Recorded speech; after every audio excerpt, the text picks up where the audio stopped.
here. So we have a lot of people today, just so everybody knows. We're going to start with the health stabilization budget. It shouldn't take too long unless there's some issues there. And then I believe Nancy said we have over 35 people to testify. So what we're going to do, we're going to get through everybody. We're going to go till about 1:20.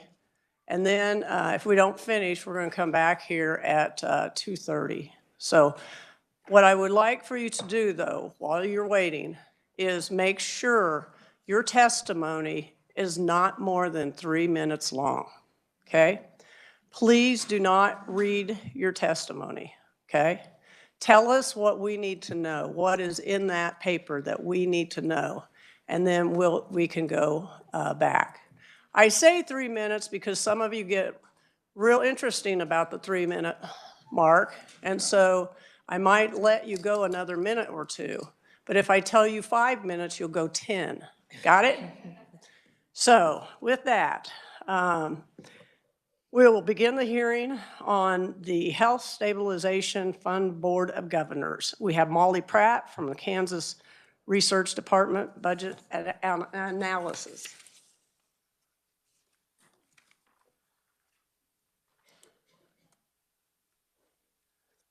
Morning, Molly.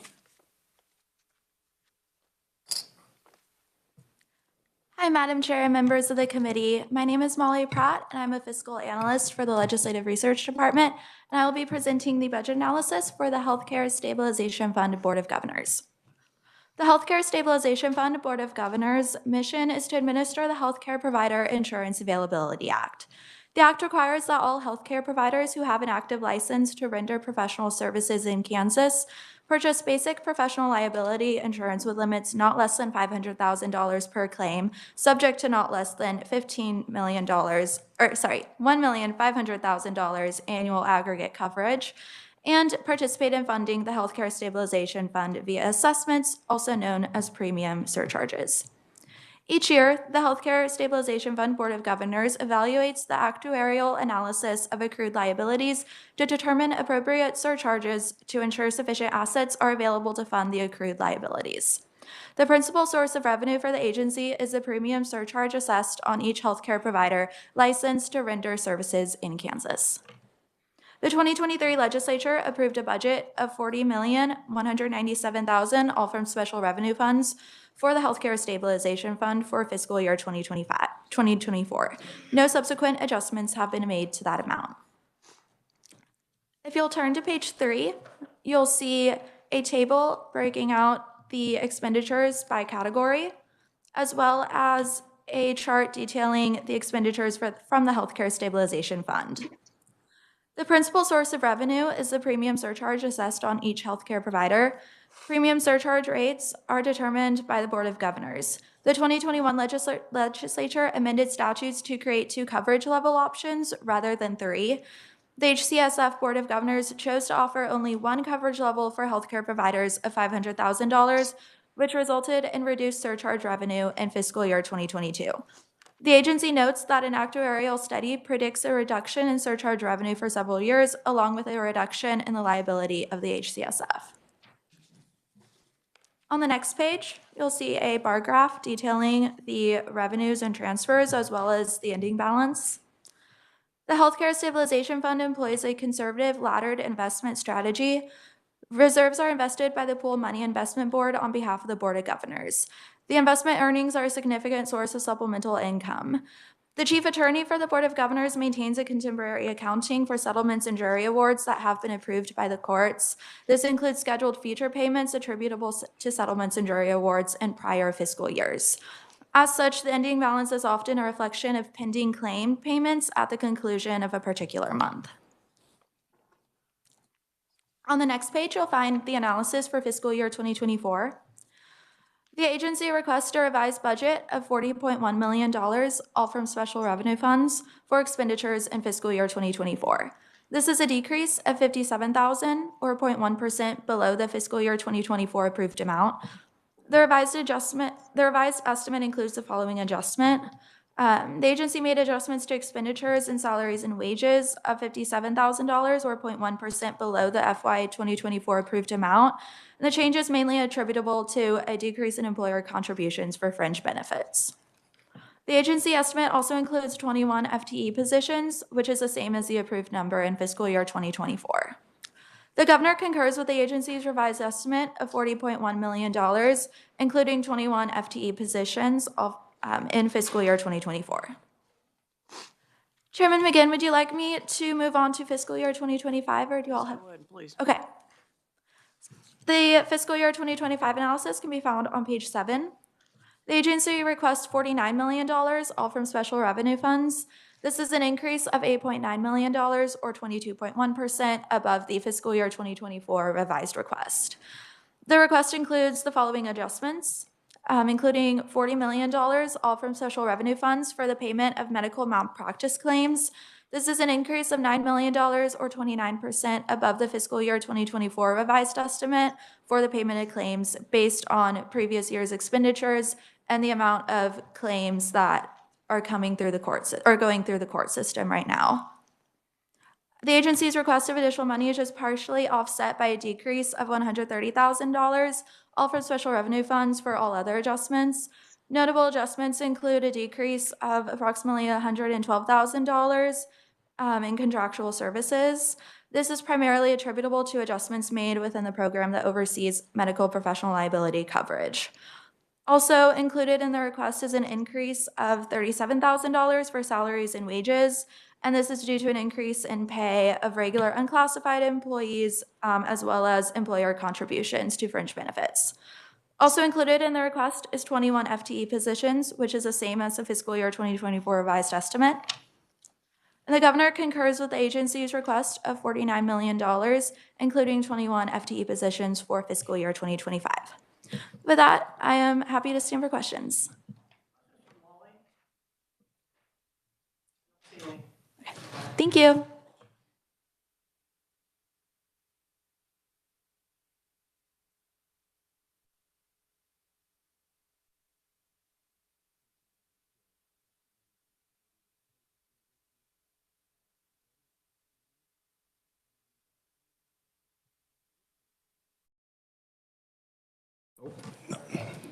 Do I need to start over? I won't.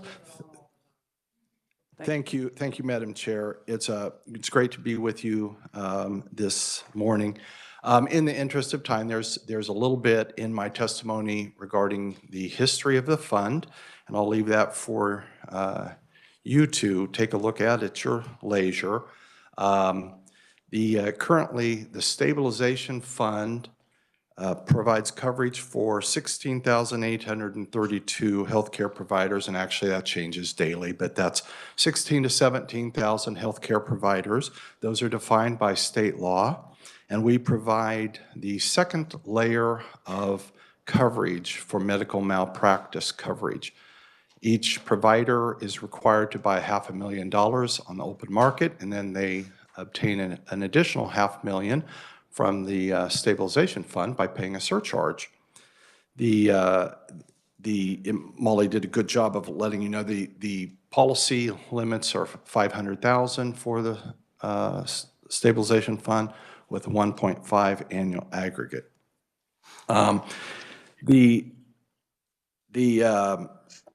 We have, just for your information, a typical, or not a typical, but the highest surcharge that we pay, or that we have, is $10,006, and that would be for a neurosurgeon living in Kansas and working in Kansas. And the lowest surcharge is $200. That would be primarily somebody who provides minimal health care in the state of Kansas, telemedicine and that type of thing. During the fiscal year that ended June 30, the fund closed 540 claim files and paid over $33 million in compensation to those who were injured. And my last paragraph there makes note that the responsible actions of the Legislature, the Department of Insurance, and the Board of Governors have caused us to be on the most recent Wallet Hub survey. We are number 4 in the states with the least expensive annual malpractice liability insurance. That's good for the citizens of Kansas in attracting and keeping medical providers here in the state, and it's good for the citizens that are harmed and make a claim. And with that, Madam Chair, I will stand for any questions. Thank you, Clark. Any questions for Clark? I don't see any. Thank you for being here. Thank you, committee. Thank you very much. Is there anyone else who'd like to speak as a proponent for the Health Stabilization Fund Board as a proponent? Anyone like to speak as an opponent? Anyone like to speak as a neutral? Seeing none, we will close the hearing, and we will begin the hearing with the Kansas Department of Aging and Disability Services. We have Dayton LeMunion from Research as our budget analyst. Welcome, Dayton. Thank you, Madam Chair, members of the committee. I will be presenting the budget for the Department for Aging and Disability Services. You should have that analysis document in front of you. The Department for Aging and Disability Services oversees the state hospitals that you all heard about last week, the aging services, disability services, mental and behavioral health services for the state, including the Medicaid services associated with those populations. I'd like to begin on page 5. On page 5, at the top of the page, you'll see a table of the budget summary by category of expenditure. The item I'd like to draw attention to, the first item, is the other assistance line. You see that it's $2.4 billion. That makes up the majority of the budget. Those are primarily Medicaid expenditures for nursing facility reimbursement, behavioral health, waiver services, as well as other grants. The next item I'd like to note now that I'll discuss later is the financing portion, State General Fund. Between the actual fiscal year 23 and the agency request, you see a large jump that I will discuss later on. And for the actual budget, I'd like to turn to page 7.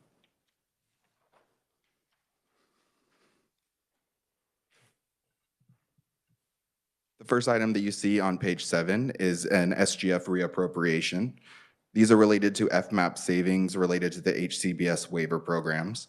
These programs are outside of caseload, so they are not reevaluated as FMAP changes. Following the agency's request, the public health emergency was extended, so there were SGF savings related to that.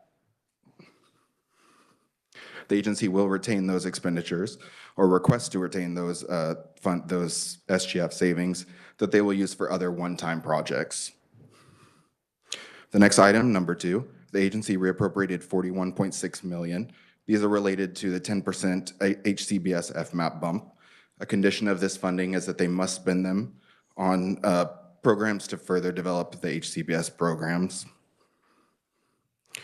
Item 3, you see other SGF reappropriations, primarily related to the state hospital in Sedgwick County. Turning the page, we'll move on to page 4, or to item 4. The first item is an agency request to lapse $7.4 million SGF of its reappropriations.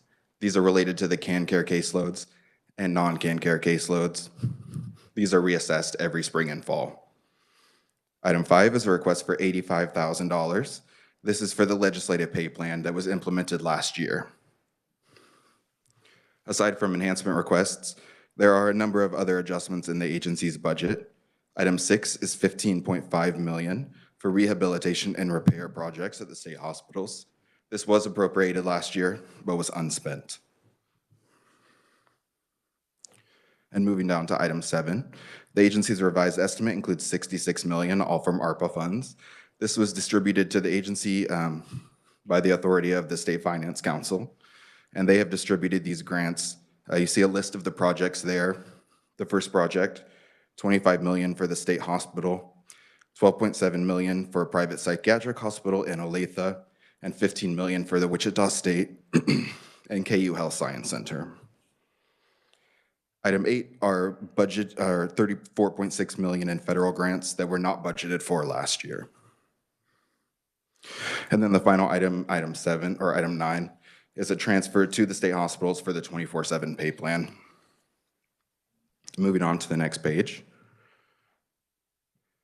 Item 10 is carry forward funds for community crisis stabilization, $9.7 million. The agency reports that the expansion has been slower than anticipated. And then item 11 is $5 million for county competency reimbursements. This is a demand transfer, so this is just an estimate for what that will cost. And then moving on to the governor's recommendation. The governor recommends expenditures totaling $3.3 billion, including $1.4 billion SGF. This is a decrease of $32.8 million, including $12.1 million SGF, below the revised estimate. Item 13, the governor did not recommend the request to lapse caseloads reappropriation, which is further discussed in item 14. The governor recommends deleting $39 million, including $18.7 million SGF, to adopt the estimate for '24. This is a decrease, includes a decrease of $11.6 million, including $4.5 million SGF, to account for transitions of CMHCs to CCBHCs partway through the year. And then item 15, the governor requests a lapse of $903,000 SGF for the Care and Passer program. This has been moved into caseloads, so this would avoid double counting. And I'll now stand for questions on 24. Thank you, Dayton. The reappropriation that was supposed to do rehab and repair and remodeling,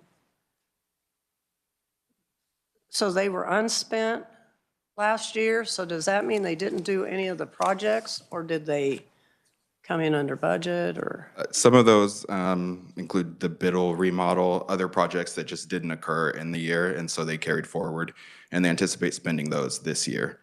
So it's more just kind of a timing of those projects. Thank you. Other questions for Dayton?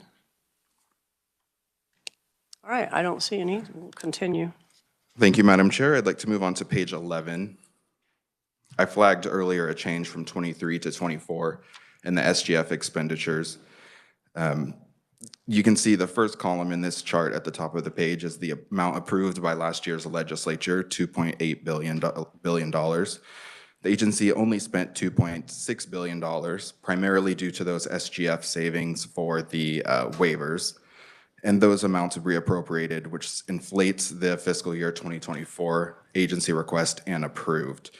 So that big jump of about $400 million SGF is related to those reappropriations. And you'll see that even out in 2025. And if there are no questions on that, I'll turn to page 12.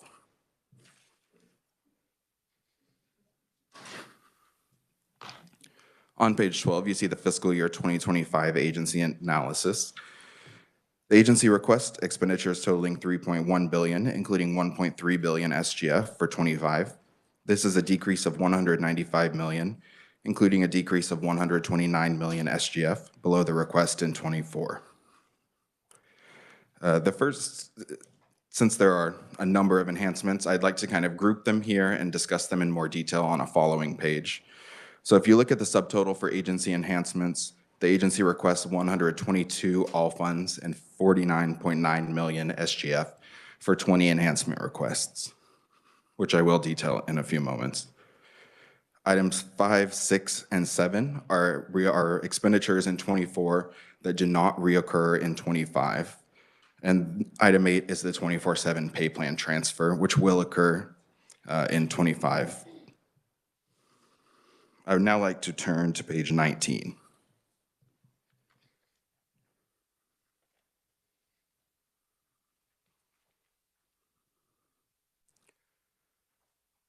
On page 19, you will see a table containing all of the agency's enhancement requests, as well as the governor's recommendation for each of those requests. So I'll take these by program and then pause for questions.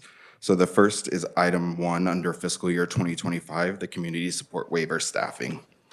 And if you'd like to follow along, the text for that is on page 21. The agency requests $359,000, including $180,000 SGF and 2 FTE positions. to employ an IDD assistant director and a community support waiver program manager. Additionally, the funding would sustain 2 existing quality assurance specialist positions funded with savings from the 10% HCBS FMAP increase. These staff would administer the waiver and provide oversight, stakeholder engagement, and meet federal and state reporting requirements. The governor recommends adding the funding, but not the FTE positions. Item 2, the agency requests $176,000, including $87,000 SGF, to continue funding 2 existing FTE positions that are currently funded with the savings. The governor does not recommend adoption of this request. And these positions are for the PACE program. Item 3, the agency requests $87,000, including $44,000 SGF and 1 FTE position to employ a TA waiver program manager. Currently, the TA and SED waivers are both administered by the same individual. The governor recommends adding the funding, but not the FTE position. And I'll stand for questions on those requests. Senator Petty. Thank you, Madam Chair. On the PACE, has the program been expanded? There was funding, Madam Chair, Senator, there was funding added last year to expand into Johnson, Franklin, and Miami counties, I believe. I'm not sure the status of the expansion, but there was $2.5 million added for 2024. I think you'll have some PACE representatives that might be able to give you those details later on. Thank you. Other questions? All right, continue, please. Thank you, Madam Chair. We'll now move on to the behavioral health enhancement requests. If you'll turn to page 22. The first request is for $570,000, including $285,000 SGF to sustain 7 existing FTE positions that are currently funded with a federal CCBHC planning grant. The positions monitor and assist in the implementation of projects for the Commission, including CCBHC's mobile crisis response, the nursing facility for mental health pre-litigation settlement, and the 988 program. And the governor does not recommend adoption of this request. Item 2, the agency requests $87,000 SGF and 1 FTE position to employ an employment and benefit coordinator. This would support the Employment First initiative and provide training, technical assistance, and outreach to KDADs and other state agencies. The governor recommends partial adoption. This would allow the agency to draw down FMAP funding. That is what the remainder of the funding would come from. Item 3, the agency requests $88,000 SGF and 1 FTE position to serve as the lead family coordinator for federal SAMHSA and HRSA programs. This would assist with a number of programs. The governor again recommends partial adoption to allow the agency to draw down FMAP funding. Moving on to item 4. The agency requests $3 million to fund actual treatment costs for individuals participating in family treatment courts, which are planned to serve SYNC children. 3 jurisdictions will implement the courts in 24. And the governor recommends partial adoption, funding $1.5 million of the total request. Moving down to item 5. The agency requests $88,000 SGF and 1 FTE position to employ an infant and early childhood mental health coordinator. This individual would partner with providers to provide help to families with early intervention and treatment for infants and children with mental health struggles to present behavioral health issues later in life. And if you'll turn to the next page, the governor does not recommend adoption of this request. The next item is item 8. The agency requests $1.5 million SGF to sustain case management funding for the pre-litigation settlement agreement. Specifically, this would allow funding to implement number 6, that case managers are available to develop person-centered plans, including specialized services and a plan to transition to the community. This funding is currently provided through federal COVID-19 funding, and the governor does not recommend adoption of this request. Finally, for behavioral health, moving to item 7. The agency requests $5.1 million SGF and 1 FTE position for SUD services and staffing. $5 million of that would go to providers to support the SUD services, and $87,000 would be used to employ a project coordinator. The governor does not recommend adoption. And I'll stand for questions on those. Dayton, on number 4, what are the 3 jurisdictions? Madam Chair, I was reviewing this morning. I thought you might ask that. Unfortunately, I don't have those with me. I couldn't find them. So I'll note that, yeah. Agency can tell us. Yeah. All right. Any other questions for Dayton? All right. Okay, we'll move on to the next page, page 24. These are enhancements for the Medicaid program. Again, the Medicaid program is the bulk of the agency's budget.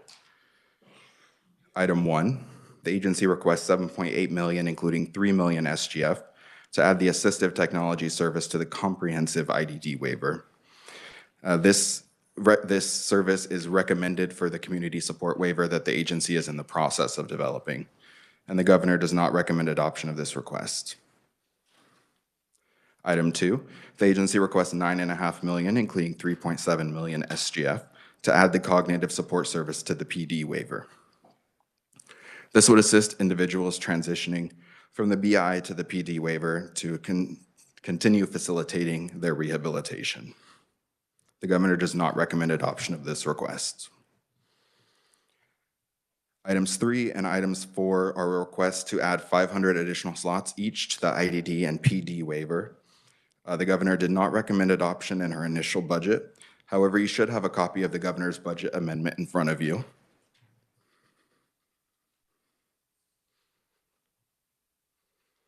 Item 5 on that document is an amendment to add 250 individuals to each of those waivers.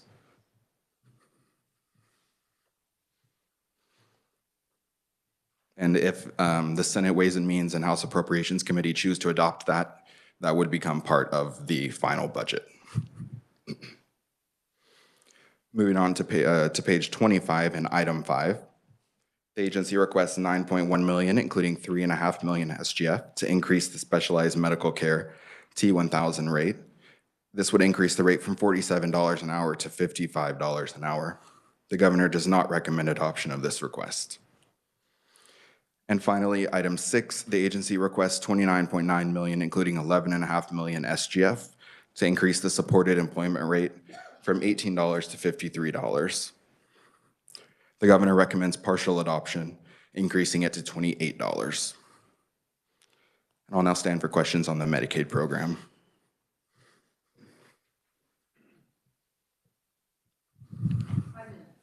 I want to make sure I understand items 3 and 4, along with the GBA.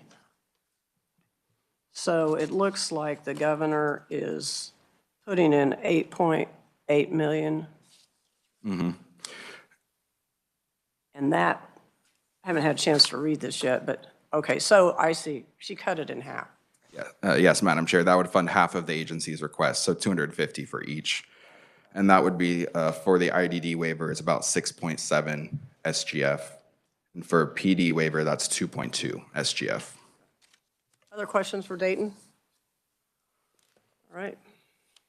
All right, we'll now turn to page 26 for the capital improvement enhancements. The agency requests $5.6 million, all from the State Institutions Building Fund, to fund the fiscal year 2025 Priority 2 rehabilitation and repair projects. The projects include replacing the medium voltage electrical system at Osawatomie State Hospital, that's $2.4 million. Upgrading sewer mains at KNI, $770,000. Replacement of a deteriorated water main at Osawatomie, and replacement of a chiller at Larned State Hospital, as well as replacement of piping at Parsons State Hospital. The governor recommends adoption of this request. Item 2, the agency requests $650,000, all from the State Institutions Building Fund, to raise the Geo building on the Larned campus and the Chestnut building on Parsons campus.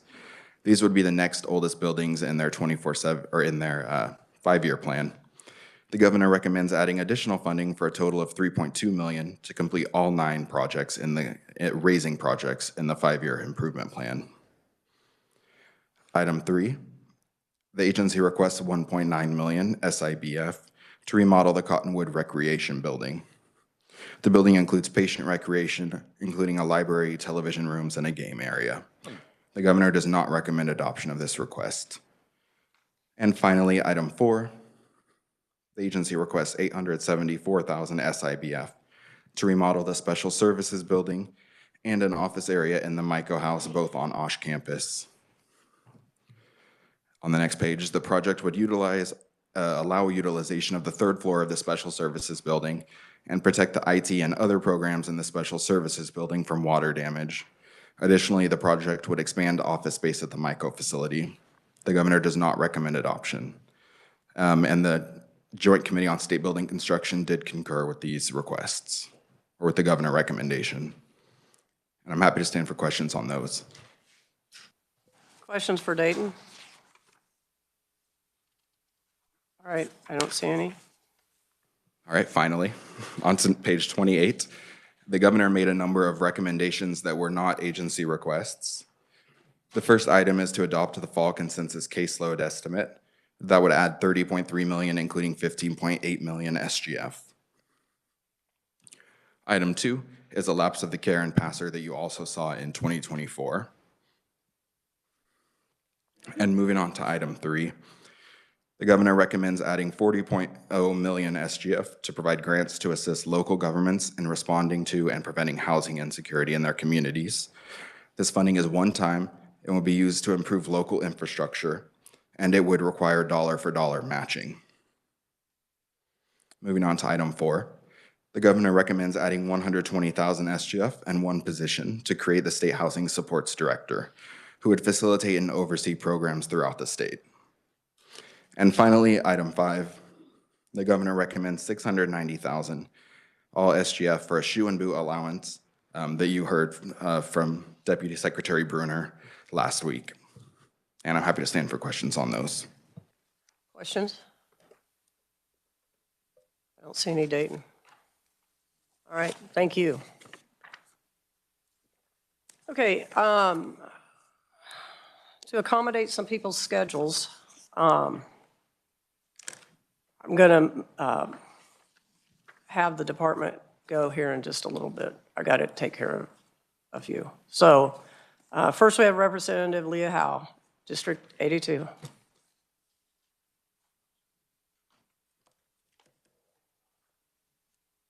Welcome to the Senate. Is it on? Yep. There we go. Okay, this is my first time to talk to the senators. I will be very brief. Thank you, Madam Chair, and the members of the committee.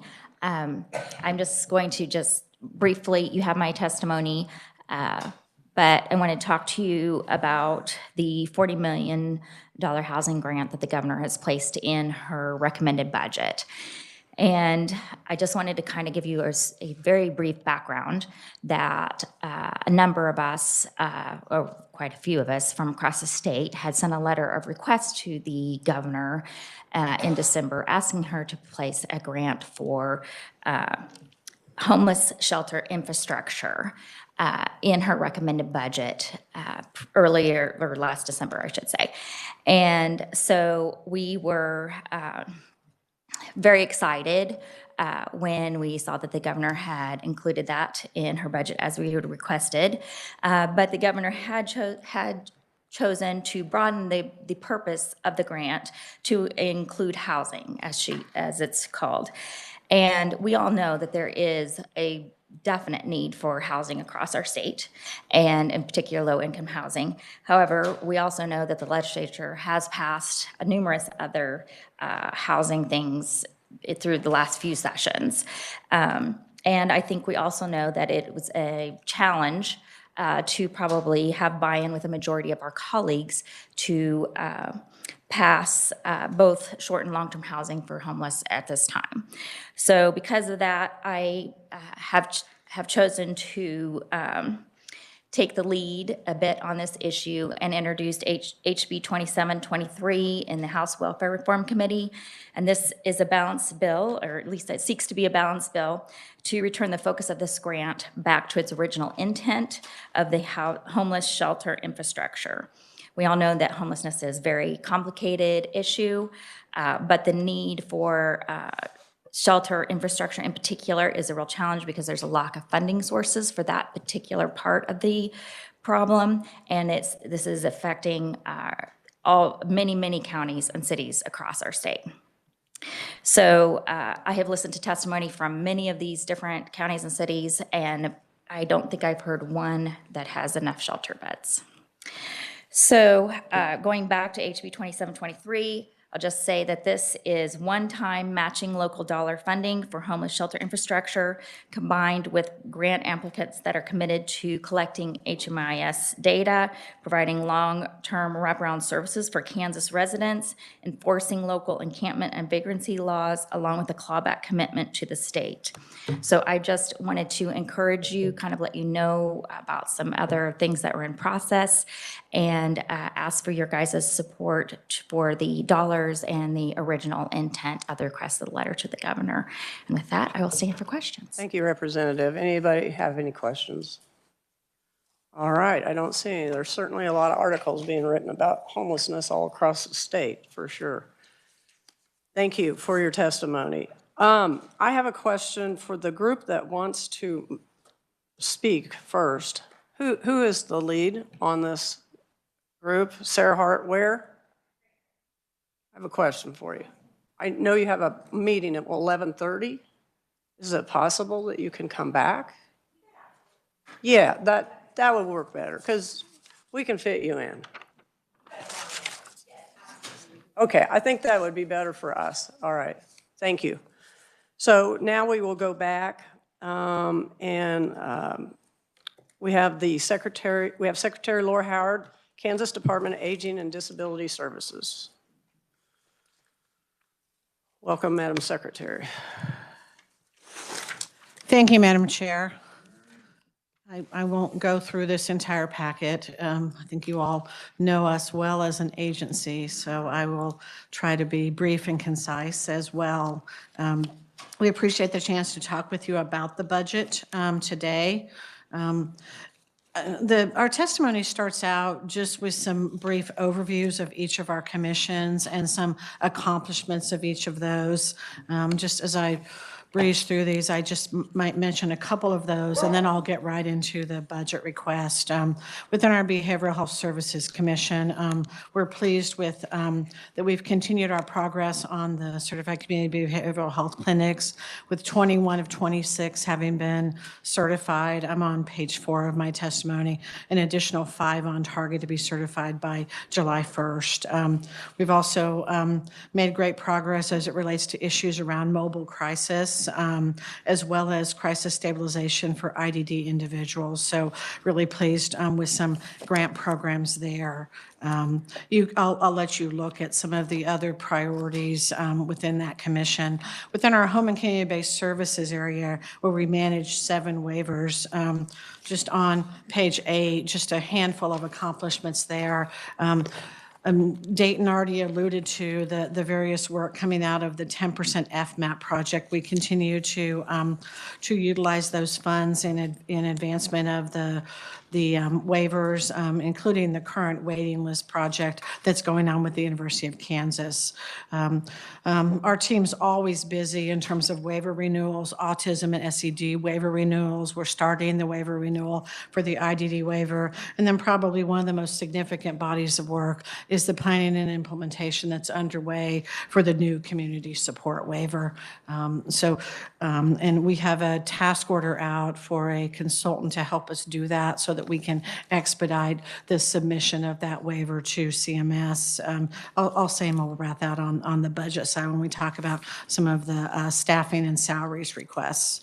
The next commission is Aging Services, and I mention this because I made a decision this year that our Aging Services program had kind of been hidden kind of underneath our long-term services and supports, all of the disability programs, and I felt felt like with the focus on aging in Kansas, our aging population, that it really made sense to pull it back to the way it has been managed at other times in the past and have a separate commission. And we'll be announcing a commissioner for that probably this week. But obviously within that commission, we have expansion of the PACE program, the expansion that was already been talked about, and then our efforts to look at models for PACE in rural areas. We've already made good progress with the new dementia coordinator that you provided us last year, and that position has been working as well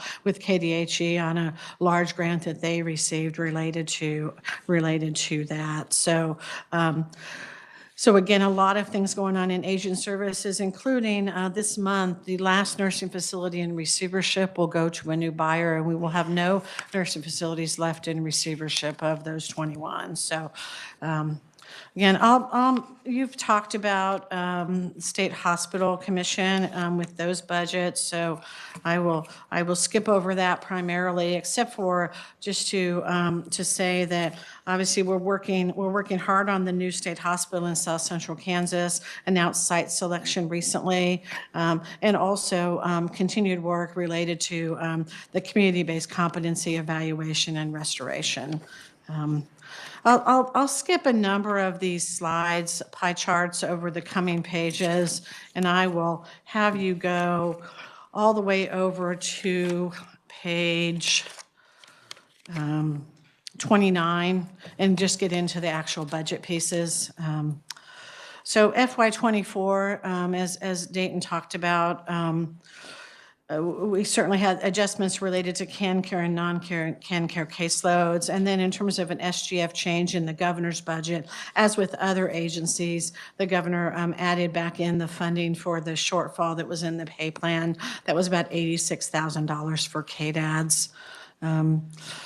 On page 30, I get into really the heart of what I wanted to talk with you about and asking for your support for the governor's recommended enhancements in fiscal year 25. Including the governor's budget amendment, there are 12 items totaling about $60.3 million, all funds, $45 million SGF in her original budget, and an additional $8.8 million from the governor's budget amendment. So I'm asking your support for about $53 million. The largest of that item will be that housing item. I've split the enhancements as well into the various commissions and program areas. Page 31 and 32 are just a brief summary tables. There are 5 enhancements the governor has recommended in behavioral health services that I'll go over in just a minute. There are 3 within our Long-Term Services and Supports Commission, plus the governor's budget amendment, and then 3 in the State Hospital Commission related to rehab and repair primarily. So in behavioral health services, on page 33, I would first ask your support for the governor's funding to allow us to fund an employment and benefits coordinator position in the Behavioral Health Commission.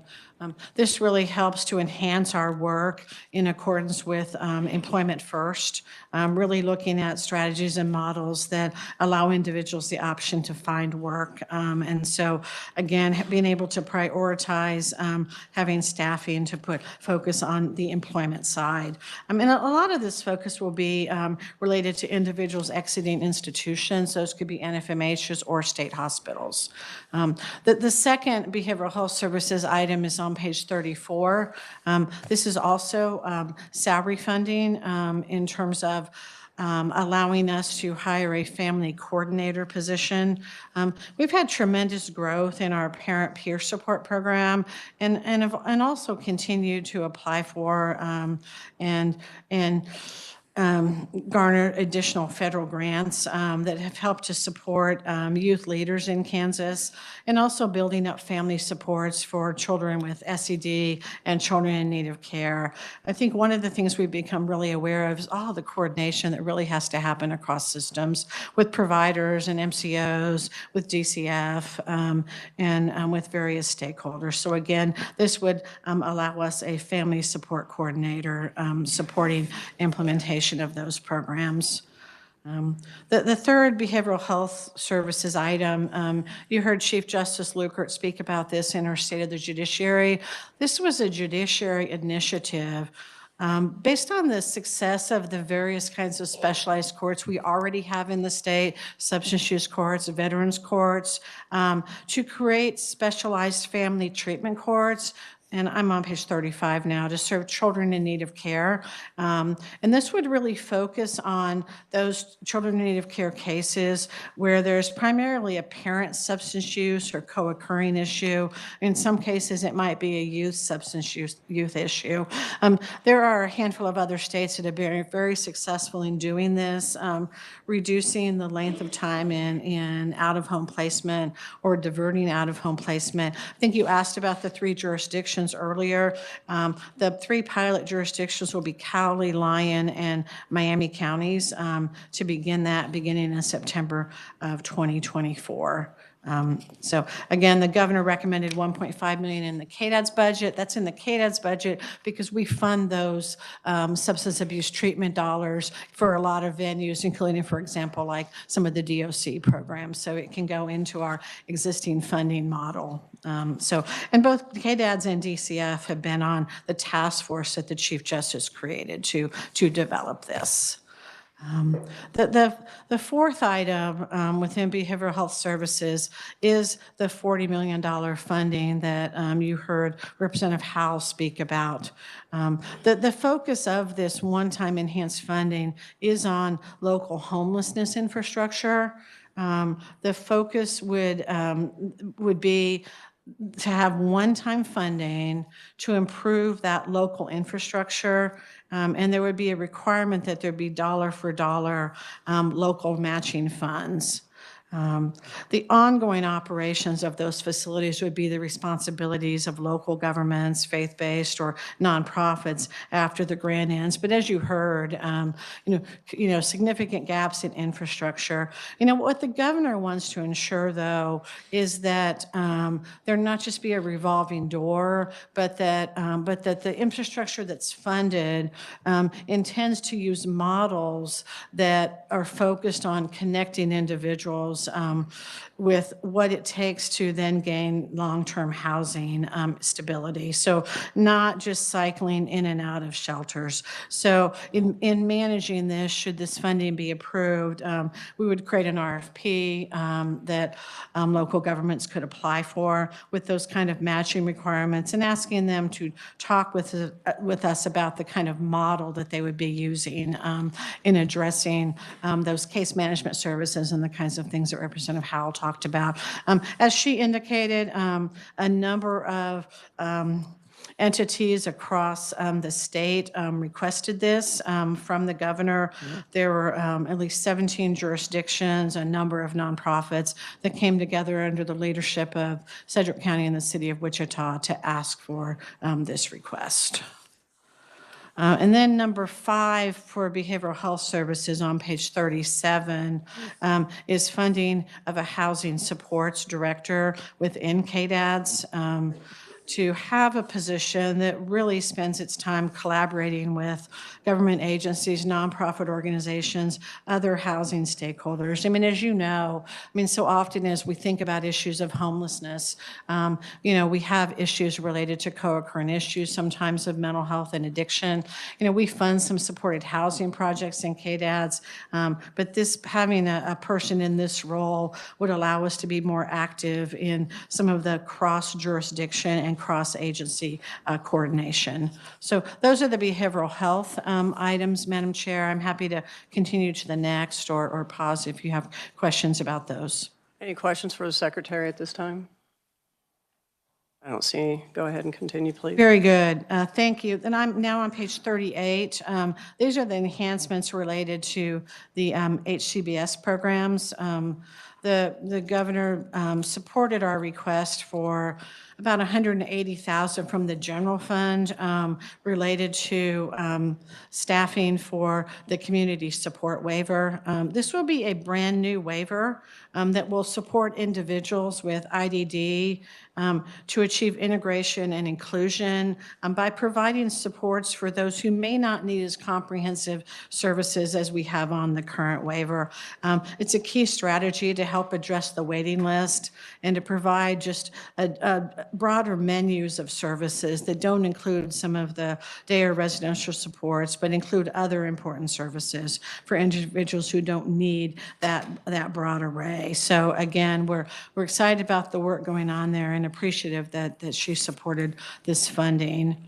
The second item within HCBS also has to do with the IDD waiver, and the governor's recommended enhanced funding to allow us to increase the rate paid for supported employment under that waiver. It would increase the rate to $28 per hour. Our current rate is $17.88. We are the last in the nation for provider reimbursement for supported employment. So again, with a focus on employment first, a focus on more competitive integrated employment under the final settings rule, this would allow us to increase that rate to $28 per hour. The third item on page 40, also related to HCBS programs, is funding to have a separate program manager for the technology assisted waiver. We currently have one program manager who manages both the technology assistance waiver and the SED waivers. And as both of those programs continue to grow, the TA waiver has a lot of complexity to it. You know, this is the waiver that supports children to live in their homes with lots of medical supports. These are children who, without the ability of this waiver and without the ability to have the sorts of medical equipment that they have to have in their homes, they would grow up in a hospital. We now have 800 kiddos on that waiver. I can remember back when it was 45 or 50, so the program has grown significantly. And then the last item on LTSS is the governor's budget amendment number 1, which does add funding for waiting list slots for both the IDD and the PD waiver. The governor's recommended funding for 250 slots in each of those waivers. I think Dayton talked to you about the breakout of that funding, about $2.2 million SGF for PD, the remainder for the DD waiver. And you can see the current PD wait list is just under 2,400. The current ID wait list is about 5,200. And just with kind of natural flow, this past year we were able to place about 1,000 folks onto the PD waiver, about 281 on the IDD waiver. So this will allow us to make further progress.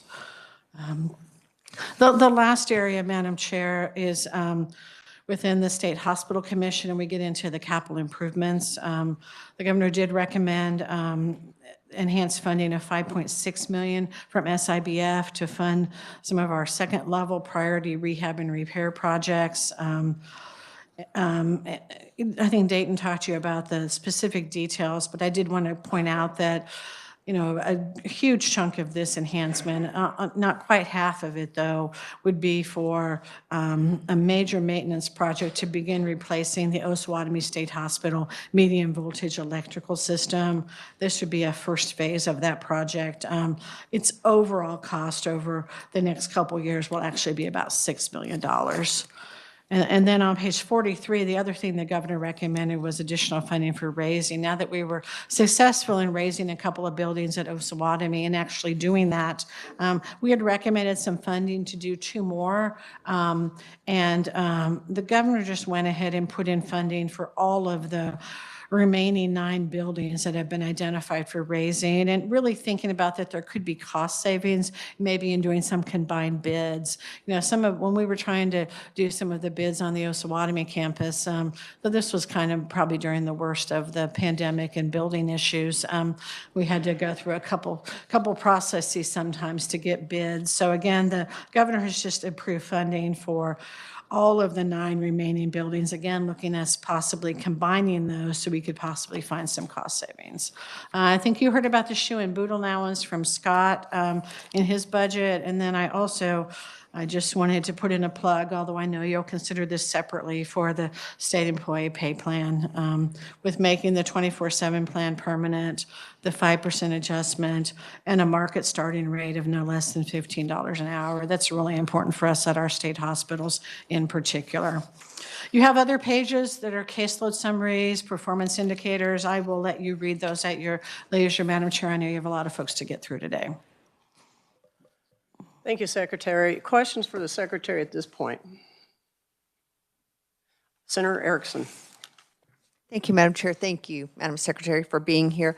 I do have a question on your slide or page 41, the reduction in the IDD and PD waiver slots. I've had some emails from constituents saying that an average of approximately 300 people are added every year to the wait list, and so 250 would not keep up. Is that accurate? Can you shed some light on that for me? That's close, Senator. It ranges a little bit from year to year. It kind of ends up, in many cases, kind of being tied to youth getting out of school. So it could range anywhere from 250 to 325 as we look at the various years. So 250 is close. It may not quite get there. We do have some natural movement. For example, we were able to add 281 slots this year without having any targeted funding. So I do think with the 250 supplement and just some of the churn that happens, we probably would be able to stay at status quo. So Thank you. Thank you, Madam Chair. Other questions? All right. thank you Off the hook for a little bit. for now. I do appreciate you taking my raising buildings seriously after 20 years, so I'm glad to see progress. Okay. We have the group that will be coming back, and so at this time, we will begin with Doctors Carlson, Brown, and Haynes, KU School of Medicine on WebEx. Yes, so thank you so much. My name is Rachel Brown, and I'm Doctor, delighted to be here today. Thank you Thank for you. giving us the opportunity to testify, and also Doctor, especially for giving us excuse me, Doctor. opportunity to I hate how testify. these things, they drop. Excuse me. Will 3 of you be speaking or just So one? I'm going to speak first, and then Dr. Carlson will speak. Dr. Haynes is at the VA, which is where she works, and is not able to join us Okay. today. So I'll speak briefly, and then I'll invite Dr. Carlson to say a few words, and then I'll chip back in again. Okay, and you got the instructions that try to I keep did. it at I'll 3? be brief. 3 Thank you. minutes. All right, Yes, please I can begin. be brief. So, as you know, I'm a physician, I'm a psychiatrist, and a child and adolescent psychiatrist. I grew up in the United Kingdom in a small, fairly rural college town, not unlike Wichita. And it's been 50 years since I went to medical school in London. And at that time, when I was training in medicine and as a specialist in psychiatry and child psychiatry, I heard the word Kansas quite a bit because I trained at a place that valued clinical education. And I see myself as a clinician and educator. And at that time, the Menninger Clinic was very well known across the world and renowned for the quality of the clinical care and education it provided. But I had no expectation that I would ever end up working here in Kansas. I've been at the University of Kansas School of Medicine on the Wichita campus now for 5 years and have the great privilege of serving as the chair of the Department of Psychiatry. And I'm so impressed that there are so many psychiatrists in our community. The vast majority of the psychiatrists practicing in our region trained with us, and that includes our faculty psychiatrists at our partner hospitals and at the VA here in Wichita. What we're going to ask you for today is funding for the opportunity to build additional specialty training alongside what we're already doing. And we have been working in collaboration with the Behavioral Health Center for Excellence that's been spearheaded by the Association of Community Mental Health Centers of Kansas, which sees several new initiatives here in Wichita as being a huge opportunity to provide more specialist behavioral health training, and also the need that the workforce needs that face us, especially once again with the new state hospital that you've already funded. But a hospital without doctors is just a warehouse, and it will need physicians and nurses. And I very much hope that the physicians working in that hospital will include some of our faculty, and that it will provide a wonderful training opportunity for medical students here on the Wichita campus, and also for our residents, so that they can learn how to deliver safe and effective evidence-based care.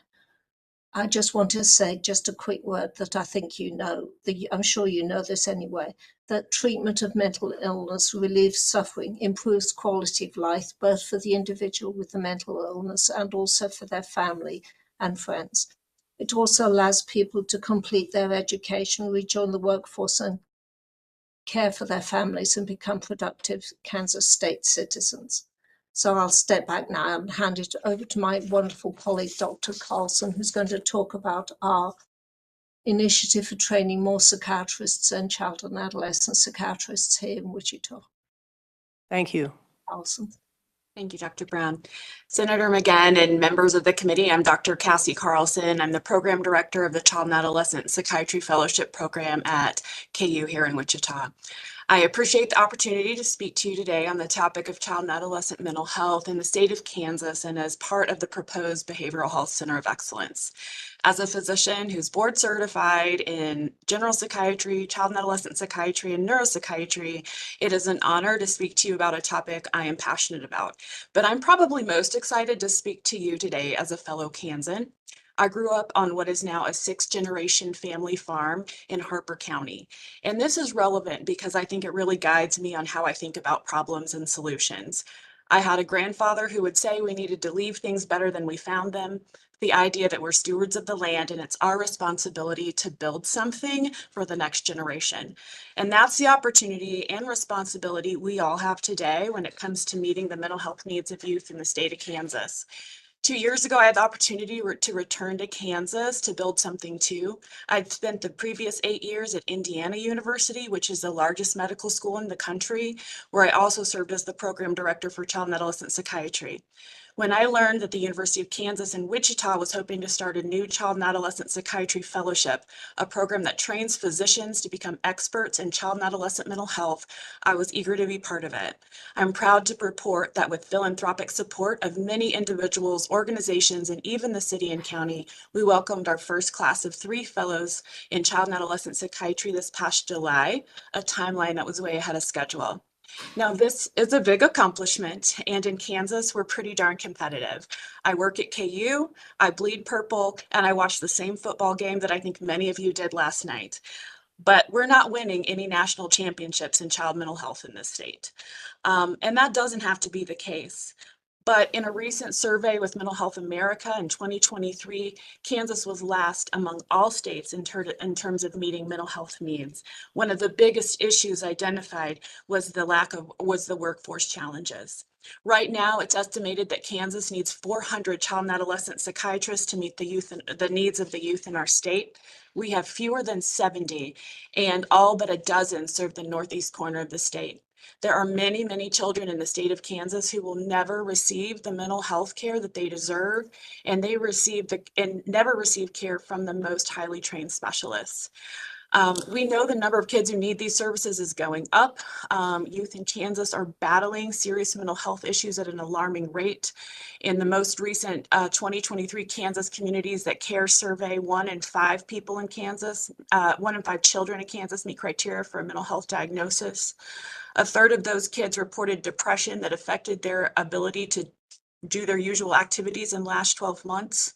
A third had seriously considered suicide, and 11% of middle school and high school students in Kansas that answered the survey, 11% reported they had attempted suicide.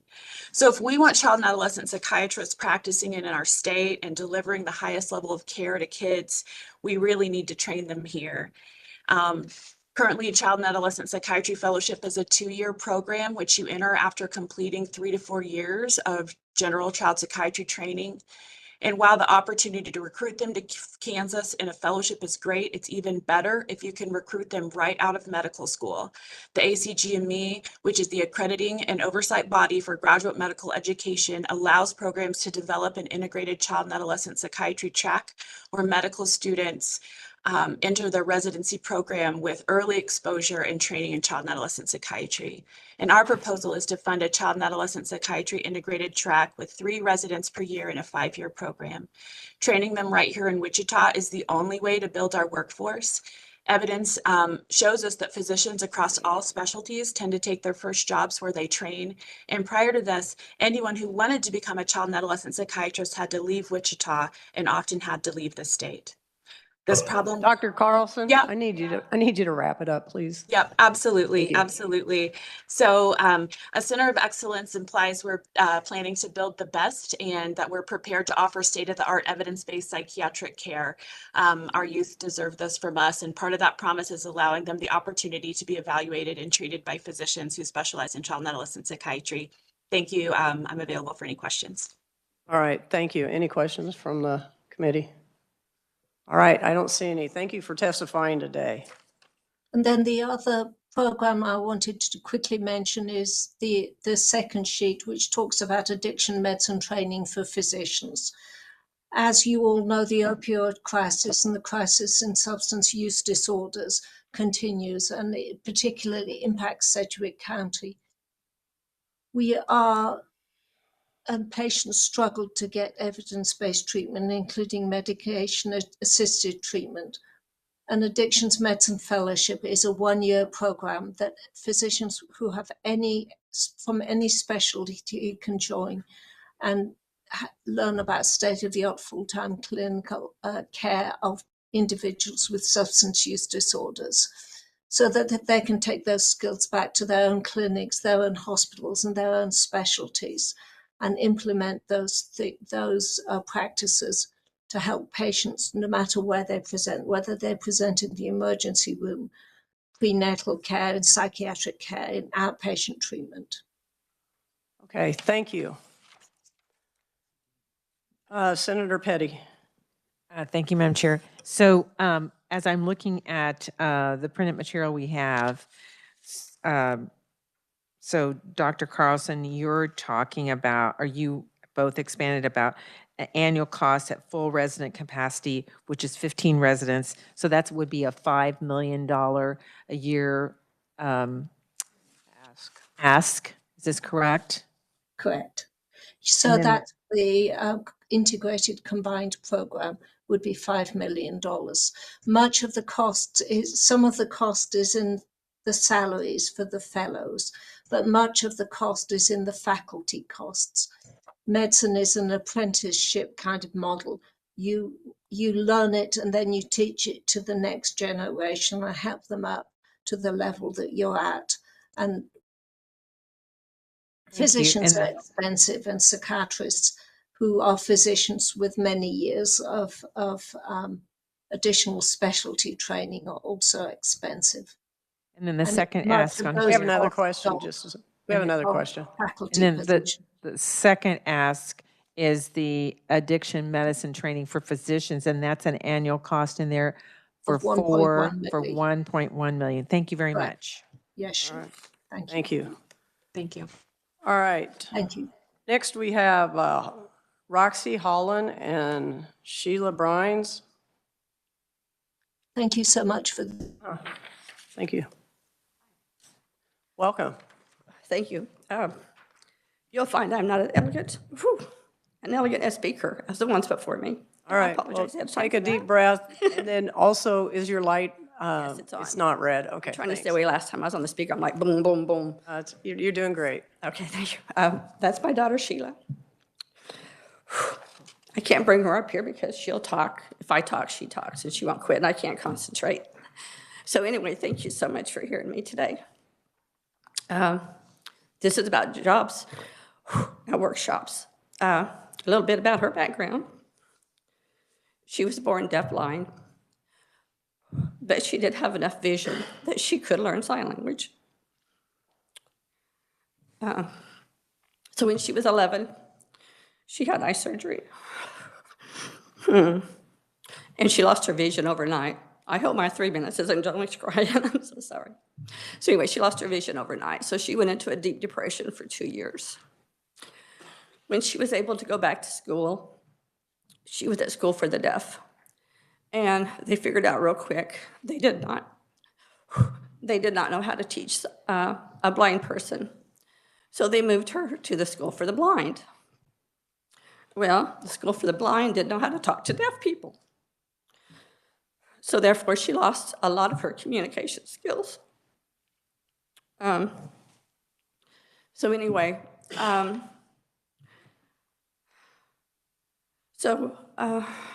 sorry. She went to, after school, she met the right person who had connections, and she's able to work at KU Med Center in the sterilization unit. She was there for 1 year.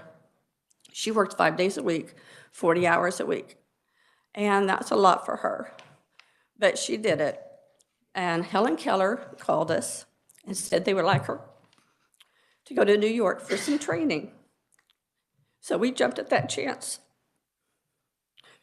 Because like I said, she had the blind school, she had the deaf school, but she didn't have the two together. So she lost her job at KU because she was gone over a year, so they couldn't hold her position. After we moved to Ottawa, we had a family friend own Subway, and she was able to work there. So, I forgot to mention that at KU, she had an intervener. They do more than interpreters. Interpreters only facilitate communication. Interveners tell you what's going on around you, help you in whatever you need help with, and also communication. And they cost a lot more than an interpreter, so the intervener cost a lot more than what she was paid hourly. After she went to Subway, a coworker there had to go into the cooler and line up the food and cheeses that she was going to work with that day in sequence. Then they had to label the pans so they know what food went into what container when it was on the shelf. And they had to stack them in sequence for her. So she could walk the 5 feet into the cooler, get out the products she needed, open the package and put it in the pan correctly, and then walk the container back and put it on the correct shelf so they could get it when needed.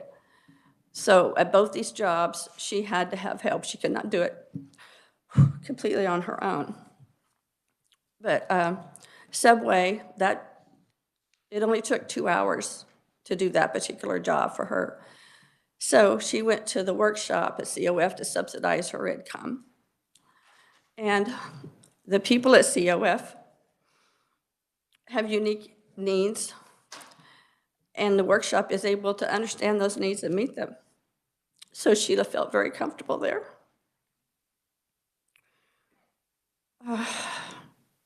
I'm sorry, I need to look just for a little bit because I'm getting a little bit lost. So, So one of her jobs at the workshop is putting protective sleeves on screws, on airplane screws.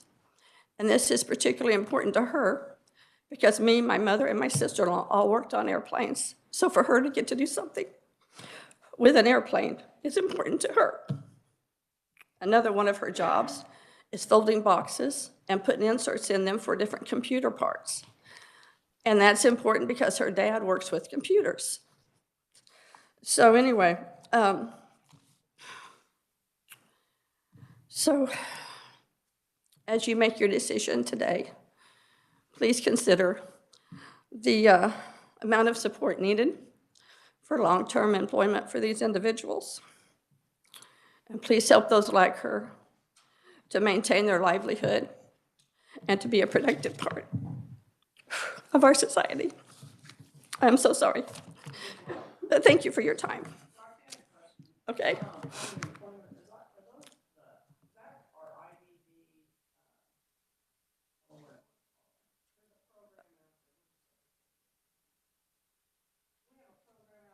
sorry, I don't have my mic on. We have a program out there that helps businesses employ people with disabilities. I'm just trying to find out what the program is. Is it in there? The Employment and Benefit Coordinator? Yeah, I cannot tell you about the one at Okay. KU because the woman that got Sheila the job did not say anything to me about this is whatever. We'll you know, figure it it's out, just- so. Yeah, the one you at for being- Subway, it did it when COVID hit. The one at Subway kind of helped with that because, like I said, it was a family friend-owned Subway. And so he was just nice enough to say, yeah, I'll give her a shot. Okay, well, we'll find it, so. Thank you for Okay. being here. Sheila, thank you for being here Thank you as very well today. I want to let everybody know, sometime between 12 and 12:30, we will take a 20-minute break. We don't want anybody to have a little sugar glucose problem or anything like that. So just, so if people are wanting to stay and want to know when we'll break, it'll be somewhere around that time. All right, next we have Jamie Gideon, Director of Public Policy, Alzheimer's Association. Jamie, welcome to the committee. Thank you, Madam Chair, and the rest of the committee. My name is Jamie Gideon. I'm the Kansas Director of Public Policy for the Alzheimer's Association. In Kansas, there are 85,000 caregivers who are taking care of their loved ones with Alzheimer's. And because of their caregivers, they're going through quite a bit, and they need your help. Many of them are taking care of their loved ones and not themselves. And because of that, they are declining health. Many of them have higher rates of depression, mental health issues, and frequently suffer from health problems. And in fact, many of them pass away before the ones they're caring for do. So we're requesting relief for Kansas caregivers that provide this essential relief by providing respite care. Respite care is a service that gives the caregiver a break from caregiving duties. Under this proposal, caregivers can be reimbursed for up to $1,000 for things like adult daycare, home health, and equipment needs. Hopefully this will relieve and enhance the quality of life and reduce the number of persons with dementia who are prematurely and unnecessarily placed in long-term care. And hopefully by delaying this or even preventing it, they will be able to stay in their home longer. And we've shown in other states that have done this that it's helping improve the workforce issues by delaying going into long-term care and also helping with state costs. Therefore, we're requesting $600,000 in SGF for respite care funding, with 10% of that going to area agencies on aging toward administrative costs because they will be administering the funds. Thank you. Have any questions? Questions for Jamie? Well, we appreciate you being here last week and bringing the many people here to tell their stories about all of that. And I know respite is very important. I believe another senator sent me some details about how that will be dispersed that you had talked to, and I just haven't had a chance to look at the attachment, so. Any questions for Jamie? All right, thank you, Jamie. Thank you. Sean Sullivan, President, CEO, Midland Care. Welcome, Sean. Thank you. It's like old times. It is good to be here with you all. Sean Sullivan, CEO of Midland Care. I'm here to talk about the PACE program, stands for Program of All-Inclusive Care for the Elderly. I'm with Midland Care. We serve Northeast Kansas through home health, PACE, hospice, palliative care, Meals on Wheels, day services, and other programs. Our largest program is PACE, and there are 3 PACE providers in Kansas. Ascension Living covers and is approved to serve Sedgwick County. Bluestem, which you'll hear from Emily Rains, Executive Director, here later, serves 7 counties in central Kansas, and we serve 12 counties up here in Northeast Kansas with PACE centers in Topeka, Lawrence, Casey, and Emporia, and then we're adding one in Olathe to serve 3 new counties. Actually, we'll start enrolling older adults on March 1.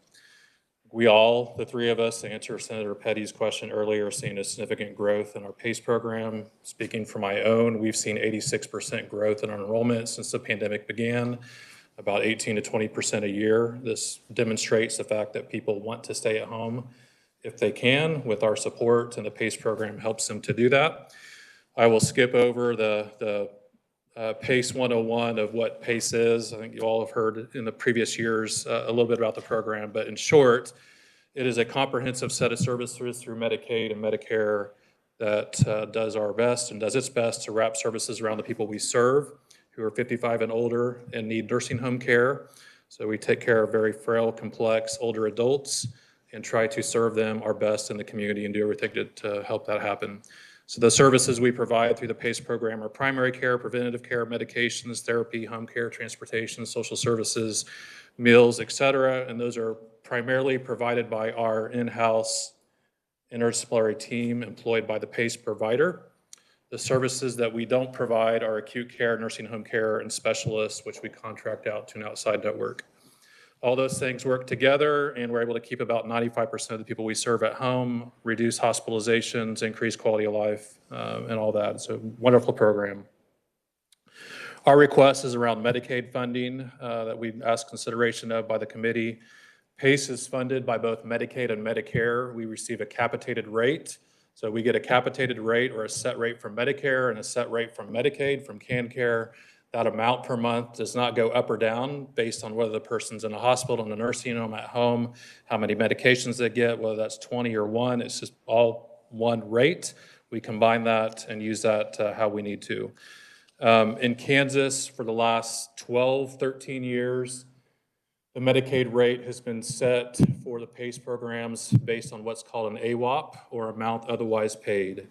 So the state determines for the folks that we serve in PACE what they would be paying CanCare, managed care organizations. So that's the amount otherwise paid, or AWOP, and then they subtract 10% from that, ideally, as a target, and that's what's paid to the PACE providers.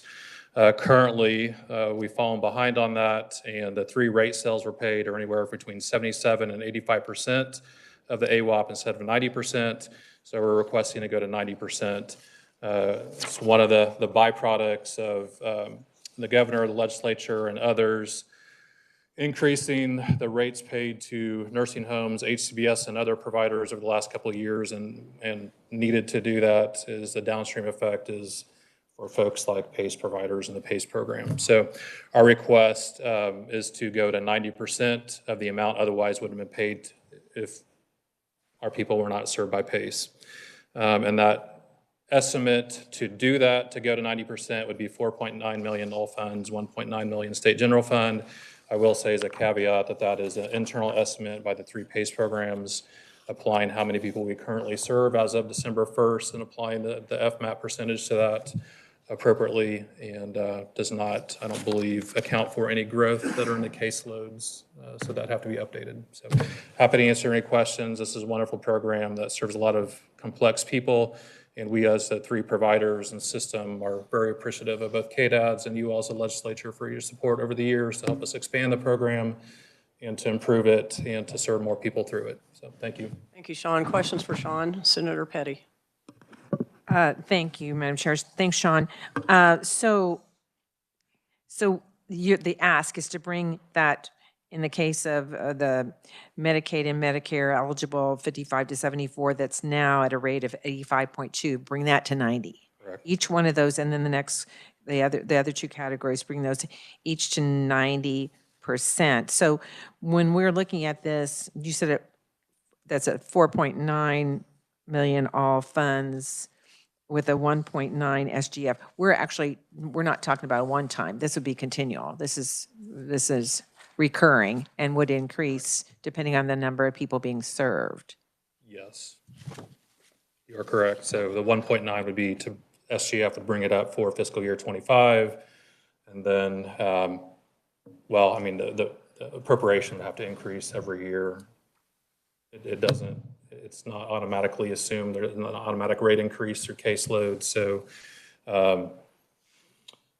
if the calculation for fiscal year 26 was, or no appropriation was made in addition, besides just the number of people who are serving, and it went to 85% again, then it have to be increased back to 90% in the budget. And if these percentages, have they gone down or because of the number of people being served?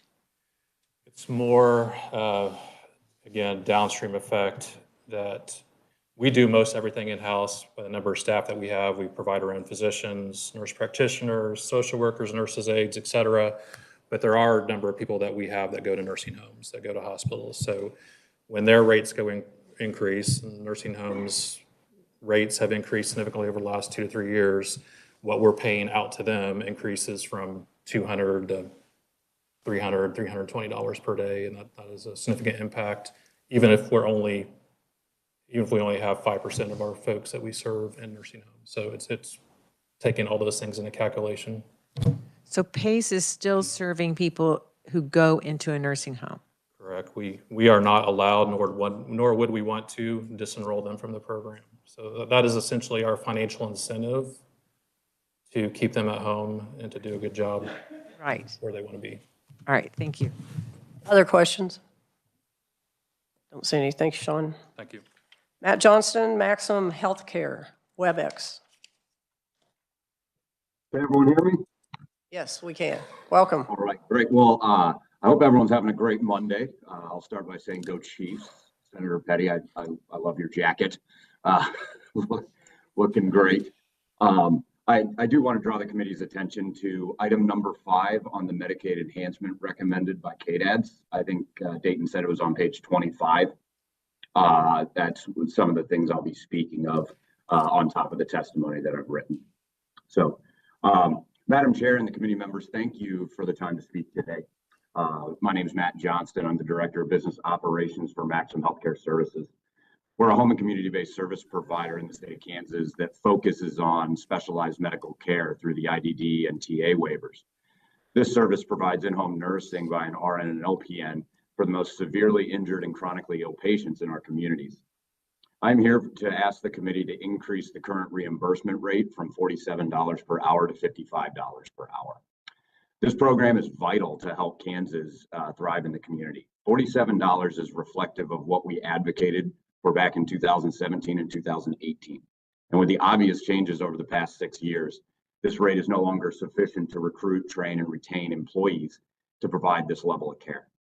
There have been great strides made in this program that have increased the amount of services being provided throughout Kansas, but still a significant program that's being used is called single case agreements, and they're being heavily used to increase reimbursement rates in certain situations, but not across the board, which is just simply not a sustainable model. We need these funds to ensure that patients can receive the care that they need in their homes, which is the most desired setting for patients to receive care, and also by far the most cost effective. Once again, my ask is to increase the reimbursement rate from $47 to $55. And there's further details in my written testimony, and I'll stand for questions.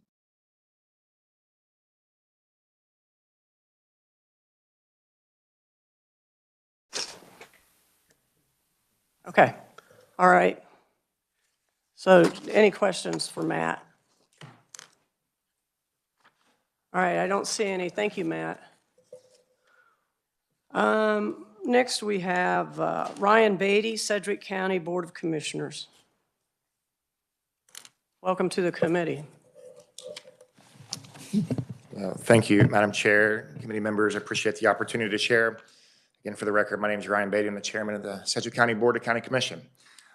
You've referenced and heard reference from Secretary and Representative Leah Howe about a $40 million recommended item in the governor's recommended budget pertaining to infrastructure to develop the capacity for homeless services in our community and in communities across the state. I just want to give you a little insight from my angle and my purview and those that we're representing down in Sedgwick County, and I want to make a plea for partnership as much as anything. We need significantly to enhance and better manage our unhoused populations and connect them to more sustainable solutions. As you likely know, the homeless situation in Kansas is a growing crisis. And this crisis is going to continue to grow as the factors that are influencing homelessness are also growing. Factors such as mental health, substance use, domestic violence, eviction, loss of job, the deficiency in our housing supply. These are all factors that are influencing homelessness. We estimate in the Wichita-Sedgwick County area between 1,800 and 2,500 people are now unhoused in our community. And this is a symbolic of other communities throughout the state. Local communities are being overwhelmed by our homeless populations in trying to meet these needs. As Representative Howell is saying, she is working a bill, HB 2723, through the House that is going to narrow the scope of what the governor is requesting, keeping it a grant fund, but narrow the scope to shelter piece only. I'm very much in support of that specific carve out and that specific narrowing of the scope, because it's the shelter piece that is grossly underfunded. The continuum of care from HUD does not allow any dollars to go towards the shelter piece. The ESG grants that come from the state, only 60% are allowed to the shelter piece. We only have a handful of shelters throughout the entire state, and most of those are seasonal shelters. So we definitely need a significant amount of support in the shelter piece. Let me give you just a couple thoughts as to why I think this is important and what's at stake. And it's more than just the optics, but I do think it's worth noting that the optics of seeing so many people struggling publicly in our communities in crisis, that optic is not indicative of a healthy community. There's other things that are at stake and reasons why this is important for partnership. The first is safety. Safety is a significant concern because the safety of vulnerable people that are living in encampments that are unhoused are being preyed upon by human traffickers and drug dealers. It's a significant safety issue for those vulnerable people, but it's also a significant issue for our residents and our businesses. Of those of our homeless populations being impacted by substance use, the two drugs in particular that are impacting this population are a methamphetamine that is different than the methamphetamines that we dealt with 5 years ago. This type of methamphetamine, as Sheriff Easter calls it, is a cartel meth that is actually inducing psychosis. Also, the synthetic drugs, much like K2, is inducing psychosis. This is creating an incredibly volatile situation for our residents and our businesses, particularly in the downtown core. So safety is an issue. Economics is an issue. Sedgwick County represents 20% of the economic output of this state. We have $700 million of downtown development in the pipeline, yet we're having a hard time keeping some of these businesses in the downtown core and attracting new businesses. With your guys' support, we are also going to do a $300 million biomed campus in downtown Wichita that will also be inundated with homeless encampments surrounding it. This is a significant economic issue that is causing complications for our businesses and our residents. The third thing is homeless individuals. Many of them are high utilizers of public services. Think EMS, think police, fire, our jails. I know many of you have heard of Via Christi down in our area and what they're talking about. They're high utilizers of these services, and this is driving up cost to our taxpayers in Sedgwick County. We need different solutions. We need a system to better manage our unhoused population. I'll leave you with this because I think there are some significant opportunities, and I think the bill that will be working through the House, and I'm asking you to collaborate with the House in this and to honor what was put into the recommended budget by the governor, is we actually have an opportunity to shape these outcomes now from the state level. A significant opportunity. We talk a lot, we've heard a lot about behavioral health today. We at Sedgwick County government, obviously with ComCare and our CBHC, we care a lot about what's happening in behavioral health. You can't have a balanced behavioral health solution without homelessness being put into this equation. It's counterintuitive. So I think that I'm not asking the state, or we're not asking the state to do anything with operations. We're not asking the state to do anything with services. That's not the intent of the bill or the intent from the governor's piece in the recommended budget. We're asking the state to help us build the infrastructure so that we can deploy these services and help the unhoused population in Sedgwick County and throughout this state. So my plea to you is a plea for partnership, and it's a plea for leadership and shared leadership to help unhoused populations and help your local municipalities deal with these issues. So all right, happy to thank stand you, for Commissioner questions. Beatty. Any questions? All right, Senator Petty. I really appreciate your being here and taking the time to be here. I'm just curious as how we can see this as being a one-time funding. Yeah, I think the one-time funding is the opportunity in partnership. I think there are significant funds that are coming to local communities for services and operations. We get COC dollars from HUD. We do have state ESG dollars. We have significant nonprofits, business and faith community that are working in the operations and the service piece. The challenge is infrastructure, is we simply do not have the infrastructure or the capital to build the infrastructure so that we can actually put all these things into one area to administer the services. That is the challenge, and I think one-time funding, where we're at in this state today and in our community in particular, I think is sufficient. Thank you. All right. I don't see any other questions. Thank you for being here. Thank you. Next, we have Colin Olenek, Self-Advocate Coalition of Kansas.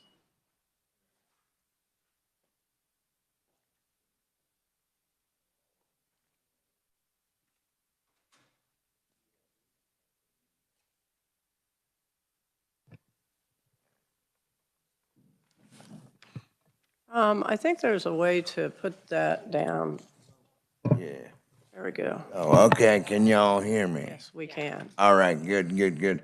All right, today I'm here to talk to you about the IDD PD and supported employment rate for people with disabilities. As has been mentioned, the governor amended her budget request to have 250 people moved off the waiting list. We at the Big Ten Coalition, of which SAC is a part, believe that is inadequate and are asking for 1,100 money for 1,100 slots off the IDD waiting list and 500 slots off the physical disability waiting list. Now, the only real question is about that we have is the supported employment rate. The governor's request is for $28 reimbursement, and KDAD's had it at $51, and then 30 more. Interhab will have it at a higher number. I don't know what that is, but the thing is, we want it increased beyond what the governor has requested now in her budget. So, Well, yeah. go ahead. We were just trying to figure out the numbers. Yeah. So that is what I'm asking. Okay. All right. All right. Well, thank you. All right. Thank you. Any questions for Colin? Okay. Did you got the number figured out? Okay. All right. Thank you, You Colin, got all the for numbers. being All here. right. Appreciate it. Next we have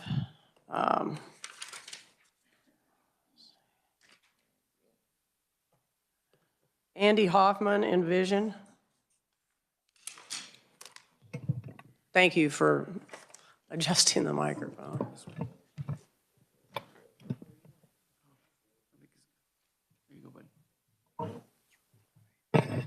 All right. Can you hear me? Welcome to the committee. Chairwoman, again, committee members, my name's Andy Hoffman.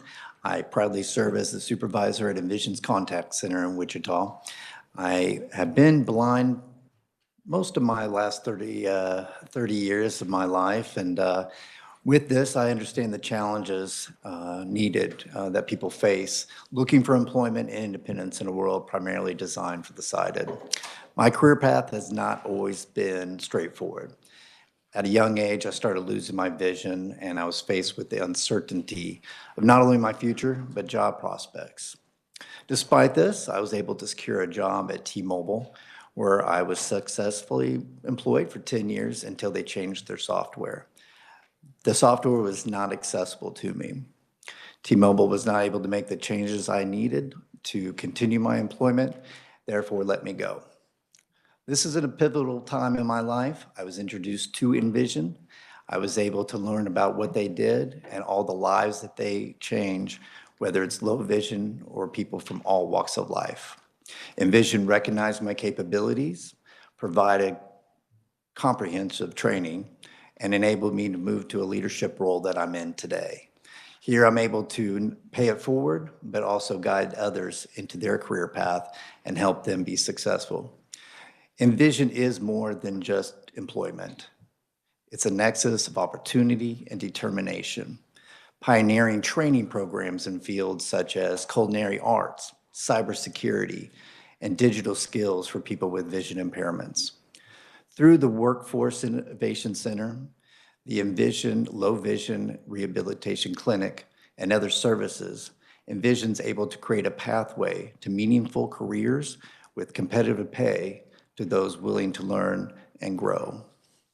I stand here before you today as somebody that's proof of Envision's transformative impact, not only on my life, but the lives of many others. It is just more than jobs. They create prosperity and independent living for the blind and visually impaired. So members of the committee, I implore you to assist Envision, enabling to continue these services and impacting the lives that have done so greatly for me and so many others. Thank you. Go Chiefs. Thank you, Andy. Any questions for Andy? No. Not at this time. All right, all right. All right, thank you. Next, we have Luis Rodriguez, Envision, Senior Vice President, Foundation and Mission Services. Welcome. Thank you, Madam Chairman. Thank you, committee members. As I stand in front of you, first time in the Senate, looking at senators or Senate-I don't know what the plural is. Thank you for having me. I realize that you have to entertain a large width, depth, breadth of services and people in need. There are only finite resources, so thank you for considering our testimony today. I am Luis Rodriguez, Senior Vice President of Mission Services at Envision, and I'm glad to testify on their behalf. Envision is a 90-year-old nonprofit focusing on people with blindness or visual impairment, otherwise known as BVI. Our mission has always been towards helping BVI individuals to independence in jobs, prosperity, pay in every way, and enhancing their quality of life through meaningful employment and targeted support services. We've always wanted two core outcomes: for BVI individuals to be prosperous with employment through the help of our manufacturing and fulfillment contracts with the federal government, and B, to provide services and programming through BVIs for BVI individuals to maintain their independence and improve their quality of life. The success that Envision's had has always been built on altruistic business principles and strong management and robust financial health. We're very proud that despite fiscal challenges, we maintain our commitment to our BVI workforce with no layoffs ever, including continuous 401k contributions of 12% and covering increases in healthcare premiums for 5 years in a row. We're committed to another 90 plus years of that. It's a point of pride to our board that for 87 of those 90 years, our efforts have been entirely self-funded through those contract performances and community support.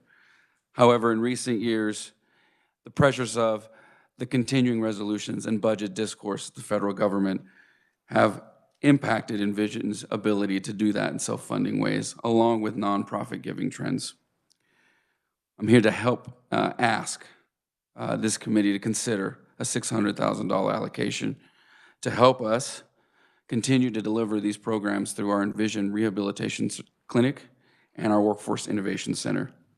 The urgency of this program is underscored by the increase in demand among people who are still viable in the workforce and having vision failure situations. In addition, we provide these services across the entire state, and it's important to remember and know that Envision's not a 14C employer. I hope that we can seek and gain your partnership in helping us continue these programs that are critical for those with BVI and critical for fulfilling the workforce and labor shortages in our state. Thank you. Thank you, Luis. On this image, is this depicting the people? Correct. Okay. So I was curious, do you have other employers outside of Sedgwick County that people can get a job at, or is it just in your downtown office? We do help position people in other employment jobs. For instance, I think Andy mentioned, we have a training course that helps put people into cybersecurity jobs. Those would be places like Nova Coast, a cybersecurity firm that's national. We've also helped others find employment all over the state, depending on what their capabilities are and what those employers are looking for. So they don't all lead to just Envision employment. Okay, thank you. Questions? I don't see any. Thank you. Thank you. Being here. Sean Balky, I'm probably botching your name.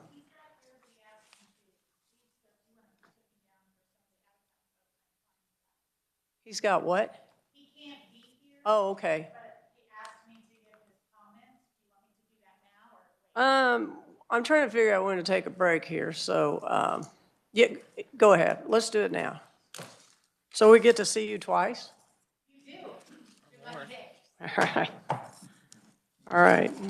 Thank you, Madam Chair. Amy Campbell, representing specialized medical care providers. The specialized medical care providers provide nursing in the home, primarily for children with extreme fragile medical cases. And so this is the testimony, if you want to look at it. I'm just going to give you a few points. Matt already talked about the request. You know that the rate was increased back in 2022. It took 5 years of direct lobbying to get that increase, and by that time, the request was already outdated. In the meantime, we've been through the pandemic. Delivering nursing care in the homes has been extremely difficult because of the competitive atmosphere that we have for hiring nurses. However, that rate increase was extremely effective, and all 3 of the providers that I represent have been able to substantially increase the hours of service that they provide to families. The hours of nursing care that happen in a home let the parents go to their jobs. They are able to be self-sustaining, and you're also avoiding the costs of hospitalization for those kids. We did ask for federal dollars during the pandemic. None of those requests were approved, unfortunately, for our nurses that were on the front line in the homes. That was very disappointing. There were other states that did give money in bonuses and retention through federal dollars to in-home nursing care, but we did not get that in the state of Kansas. So we are asking you to help Kansas not get so far behind in our funding level for getting these nurses into this home for this very crucial service. Thank you, Madam Chair. All right. Thank you, Amy. Any questions? Senator Petty. Amy, come back, come back.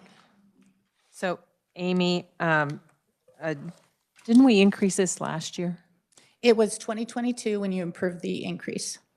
And we increased in 2022 from? Well, there was an increase in 2021 and then one in 2022 that got it up to $47. I believe we were going from 30-something at that point. It was so far behind.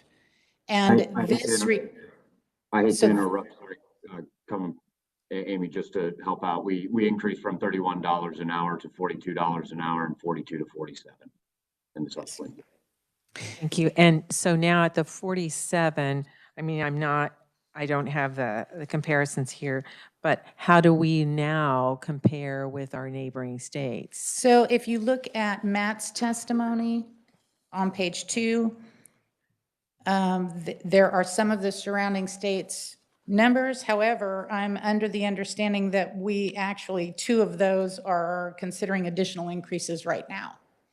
And so we're looking for a plan to keep this moving forward so that we're not having to do these giant boosts every 5 to 10 years because it just doesn't work that way. Thank you. All right, other questions for Amy? And I would say that it was in the KDAD's request to the governor. Okay. Thank you. All right, at this time, we're going to take a break, and I believe, Dayton, your sign says 12:45, and we will come back and start at 12:45.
Okay.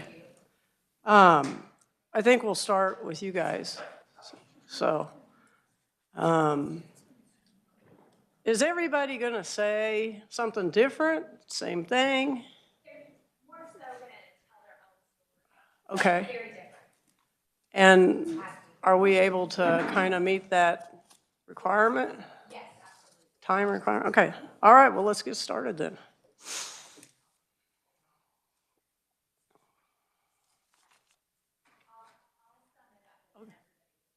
Be great. Thank you. And yeah, go ahead and say your name and who you're with. Madam Chair and members of the committee, I am Sarah Herfier. I'm the Executive Director of the Kansas Council on Developmental Disabilities. Thank you again for being so flexible with our schedule this morning. We have a number of advocates set up travel around or travel here to speak up from around the state. As you probably know, we're here to talk about increasing funding for the IDD waitlist. I don't think it comes to any of you that the IDD waitlist has reached an all-time high in the state of Kansas with 5,200 individuals waiting 11 plus years for services. We are asking for the legislature to consider eliminating the waitlist by 20%. We were very pleased in November when Secretary Howard and the budget team proposed eliminating 500 slots from the IDD waiver. As we talked about earlier this morning, the governor proposed a new governor's budget amendment last week to fund 250 slots. Again, we are looking around 1,100 slots to eliminate on the IDD waiver. We feel very strongly that now is the time to make investments in eliminating the waitlist over the next several years.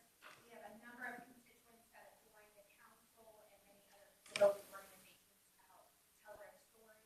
We have a number of other states that have worked hard to eliminate their HCPS waitlist, and we feel now is the time to start making significant investments in our IDD waitlist. So I'm going to let our advocates talk. Okay, thank you, Sarah. Now, Sarah, did you have testimony or you were just summarizing? Yes, I was summarizing. Okay. Okay, yeah, I've got the others. I just couldn't find yours. Did you have a question? We have a question here. I'm sorry, Madam Chair, I was just notified her mic There, is that?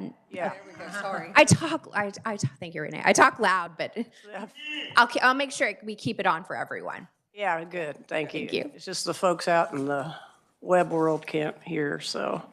All right, we will begin with Rick Elskamp. Is that correct? Rick's, okay, his is written. Then we have Heather Menduska. And we can go in whatever order you guys want. I just have to go by the order they gave me. Okay, and then just tell me who everybody is, okay. Okay. Hi. Well, hello, my name is Marvin Miller. I'll go quick. This is Lily, our second child. I didn't actually intend to bring her today because long drives are not easy for her, but our caregiver is sick and we don't have a waiver or services, so we had to scramble at the last minute.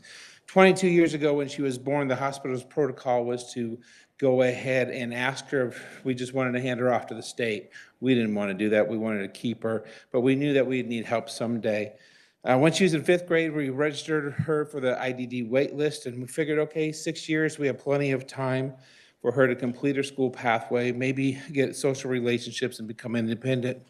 But last year, she aged out of the school program, and there's no clean handoff between the educational system and the adult system, and our waiting list was now 10 years. Like I said, what are our options? Most day programs are unaffordable.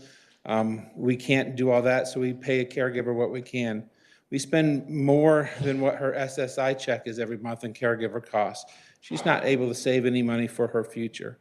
And today she's been on the waiver wait list for 10 years and 3 months. I appreciate the governor's decision to add some more spots to this year's budget, but that's just a start because I'm afraid a year from now, we might be okay, but someone else will be at 10 years. I understand we also can't do this overnight. We need to develop the capacity of the social system, our quality day programs, and our direct support professionals. My desire is that this is really a start of a 5-year plan which really increases the waivers funding and building capacity of our systems. Thank you for continuing to invest in our IDD community. All right. Thank you for being here and thank you for sharing your story. Who do we have next, Sarah? Heather. Okay. Welcome to the committee, Heather. Thank you. Thank you for this opportunity. My name is Heather Vendeska, and I have 2 adult children with something called Fragile X syndrome. Vince is 28 and Grace is 24. This is genetic, so I also have 7 nieces and nephews with the same disability, and they all live in Kansas. Our family has personally experienced the challenges due to the lack of funding for the wait list. My older sister put both her children on the wait list in Sedgwick County at the same time on the same day for the same services and received their funding 2 years apart.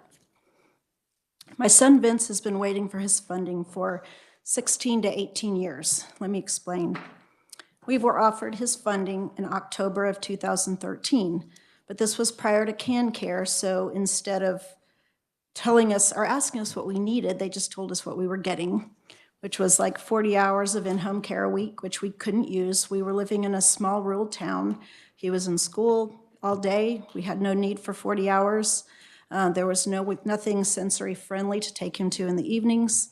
We were told we could take the minimum of 20 hours, but when he aged out of school, then he wouldn't be able to get that increased unless he was in crisis. We're not the type to be dishonest, so rather than taking the funding and claiming to use it, we gave it up for someone else that might need it worse. And so we hope that when our time came and we needed the waiver to be available, but that has not happened. So we felt like at that point we had no choice. We put Vince back on the bottom of the list in 2013, and we are still waiting to this day. It's been over 10 years. So investing in the wait list would significantly impact our lives now. Vince and Grace live in our home, and we care for them full time because we feel they get the best care that way. I have a master's degree, but gave up my career and income almost 26 years ago to be a full-time caregiver. With their schedules and the daily care needed, it makes it almost impossible for me to work even a part-time job outside the home. My husband has gone about 12 hours a day for his job. Grace has her waiver funding, so I'm a paid caregiver for her, which does help. Vince is more severe and attends day services 5 times a week, which is a significant monthly expense for us. Receiving the IDD waiver for Vince would greatly alleviate the financial and emotional strain we experience on a daily basis. We would be grateful. I'm hopeful that together we can work towards securing the necessary funding to support this vulnerable population and create a more inclusive and compassionate society. As each year passes and we continue to wait, I lose more and more faith in the state of Kansas. Please understand the stresses and challenges that families such as ours have. I strongly urge you to ease the challenges with adequate funding to decrease or eliminate the wait list for our family and all Kansas families in a similar situation. Thank you, Heather. Just real briefly, I know I can go Google this. Can you give me a brief definition of Fragile X? Okay, it's something on the X chromosome, and if you look under electron microscope, it looks like there's a little fragile piece breaking off on the X chromosome. That's why they gave it that name. It's actually something in the DNA chain that gets out of order, and that out of order sequence repeats so many times up the DNA chain, and the more it repeats, the more it shuts down a protein for brain function. Okay. So they appear kind of autistic. That's not really their diagnosis. If you didn't know it was Fragile X, you would assume it's autism. Okay, thank you. Senator Petty? I just wondered if you would want to share with us, you mentioned that 9 of the children from your 3 sisters have Fragile X. So of those 9, how many are on the waiver or how many are having services? Well, my older sister has just 2, and they both got their waiver funding, like I said, 2 years apart. My younger sister has 5, and we don't speak with them, so I don't know. Mm-hmm. Thank you. Mm-hmm. Well, Sarah's calling the shots right now. Okay. All right. Tim and Jackson, welcome to the committee. Thank you, Madam Chair, and members of the committee for letting us come and share our story. My name is Tim Devis. This is my wife, Kim Devis, and this is our son, Jackson Devis. Jackson is 21 years old. He has Down syndrome and also is on the autism spectrum. He's been on the wait list for 10 years. He recently graduated from public school, so when he turned 21. The past year, he has been able to get into any day services. And Jackson, when he was in school, he loved being around people. He loved all of his caregivers and teachers, and everybody there loved him. But now since he is out of the school system, he is and has not gotten into a day service provider. He's at home with us every day, and Kim and I, we're both really fun and cool, but he does not.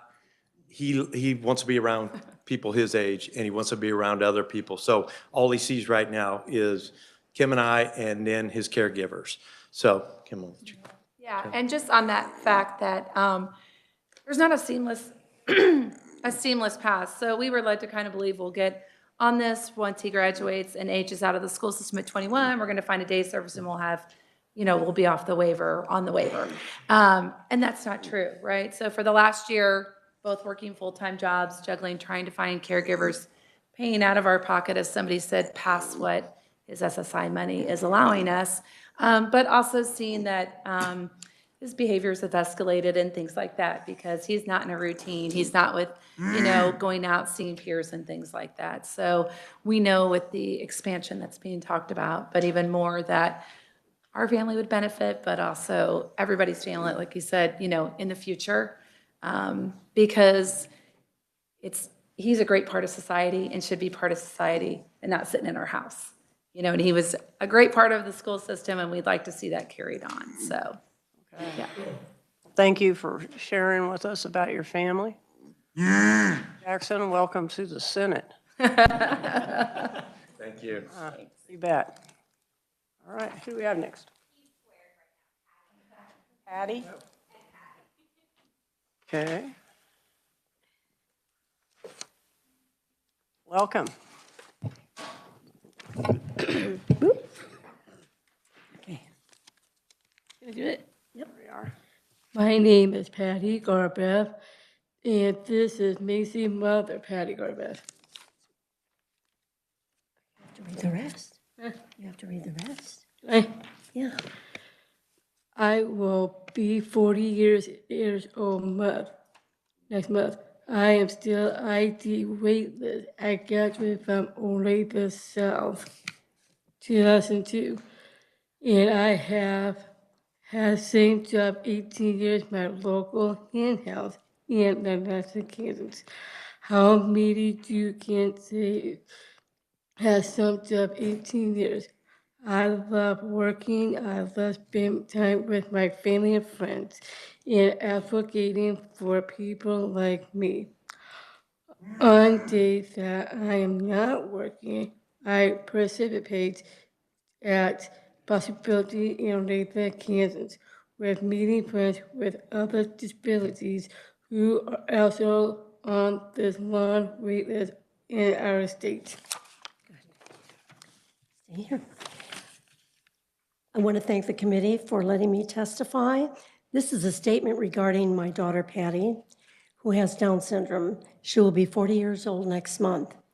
When Patty was in her early teens, she was put on a waiting list for HCBS services and support. When Patty was in her late 20s, she was given a new care manager, Corinne Purdy from Lake Mary. Corinne suggested that Patty should be on a wait list for services.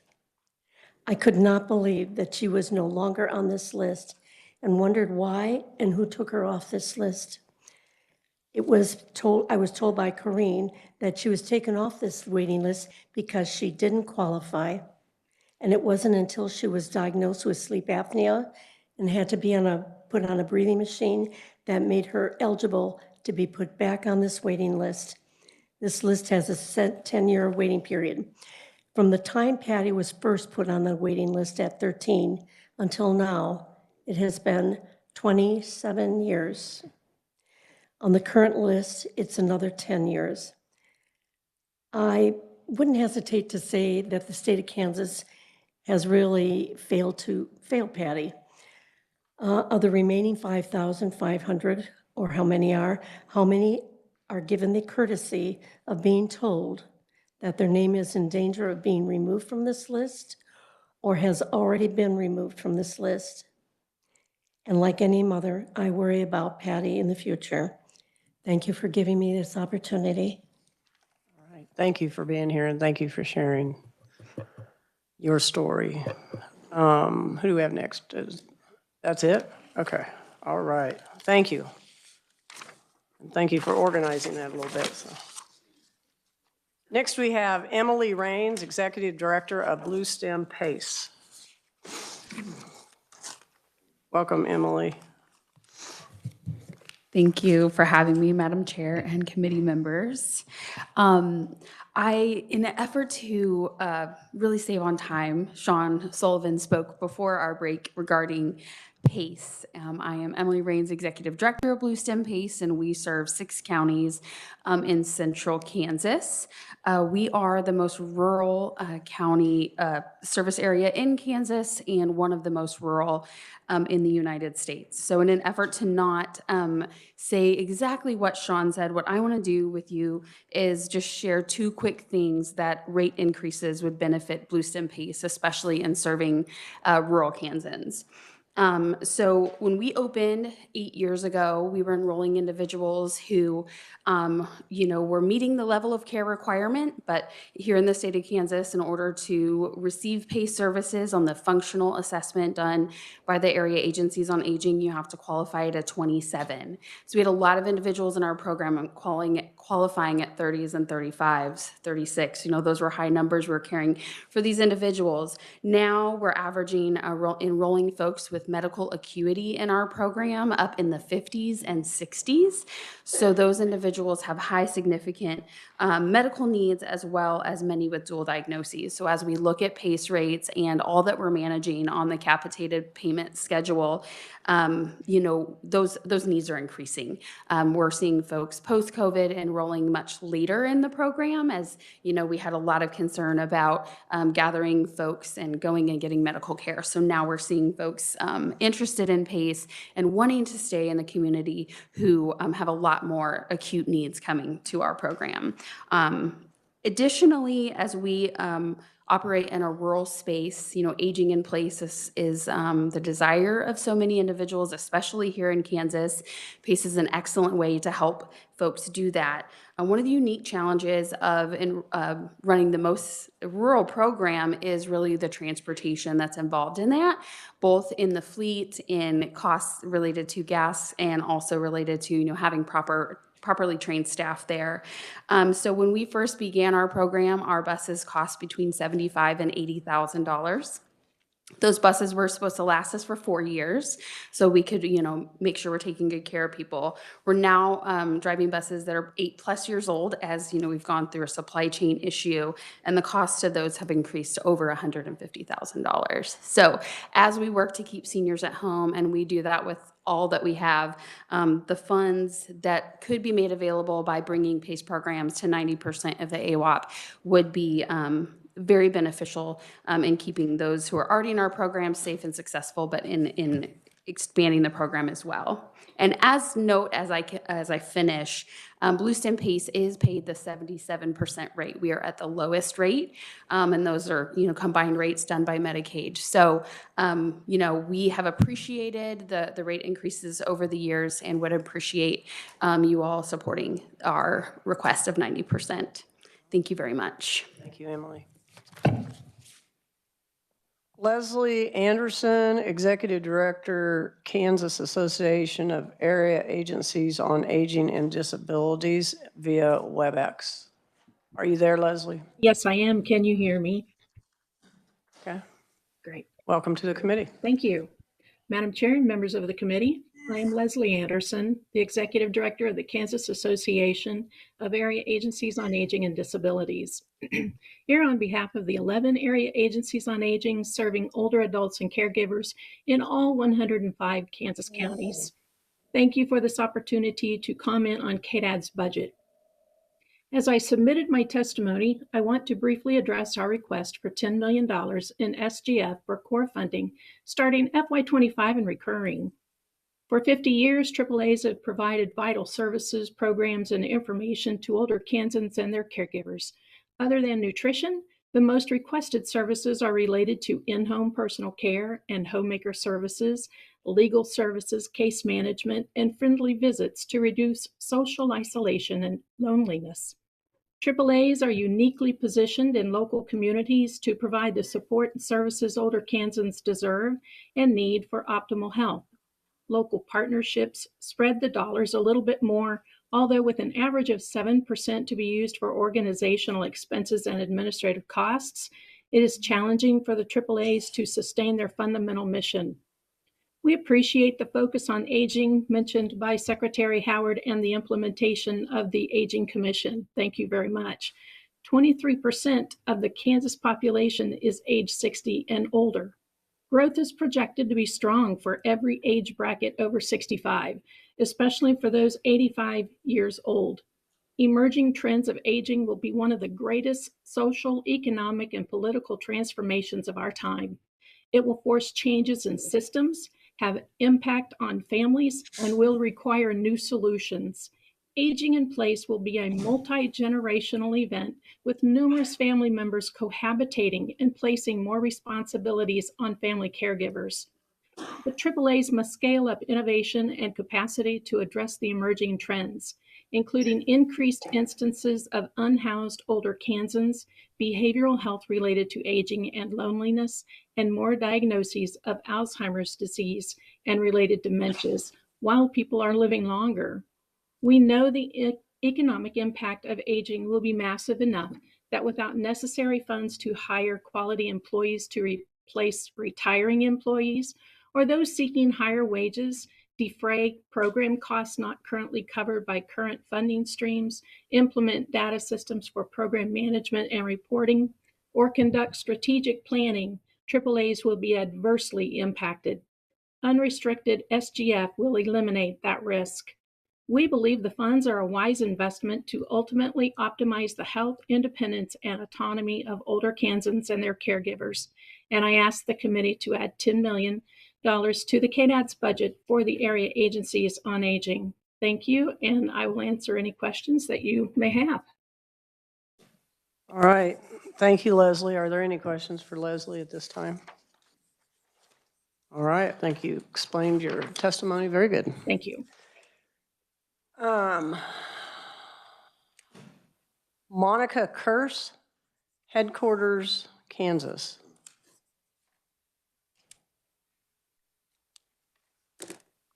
Welcome to the committee. Good afternoon, committee. Thank you. My name is Monica Kurz. I am VP for Policy and Prevention at Headquarters, Kansas. We are a 988 Suicide and Crisis Lifeline Center providing services to all 105 counties, one of 5 centers to be doing so in the state of Kansas at this time. We also serve as a resource center for suicide prevention with partners from many sectors, including behavioral health providers, education, first responders, businesses, and others. Our primary purpose with the resource center is to ensure that as many folks as possible are prepared to recognize someone in a suicide crisis or respond to those who are, and to support those who have experienced a suicide loss. I'm here before the committee today just to check in on 988. I want to say that since the passage of SB 19, we have seen more Kansans reaching out for help via the 988 Lifeline service. In fact, we saw that in 2023, the 3 primary contact centers received over 23,000 contacts, which represents a significant increase when you look at the 5 years previous. At my center alone, we've almost doubled the number of contacts again that we were receiving prior to the 988 going into effect. Again, want to thank the legislature for its investment in suicide prevention through the KDAD's budget and encourage the committee to continue to fund this program and to seek sustainable and reliable funding sources. Happy to answer any questions there may be. Questions for Monica. Senator Petty. Monica, thanks for being here. And so just to be clear, the 988 funding is in the budget? It is in the budget. I'm not asking for any new funding, just to really underline that we are using that funding and it's providing a necessary service. And have you been able to expand to 24/7? Or is that still in the process? Call services are 24/7. Chat services are being provided 7 days a week until 2 a.m. And at 2 a.m., those are rolling over to the national backup. We're still working on expanding up to 24 hours. Thank you. Thank you. All right, thank you, Monica.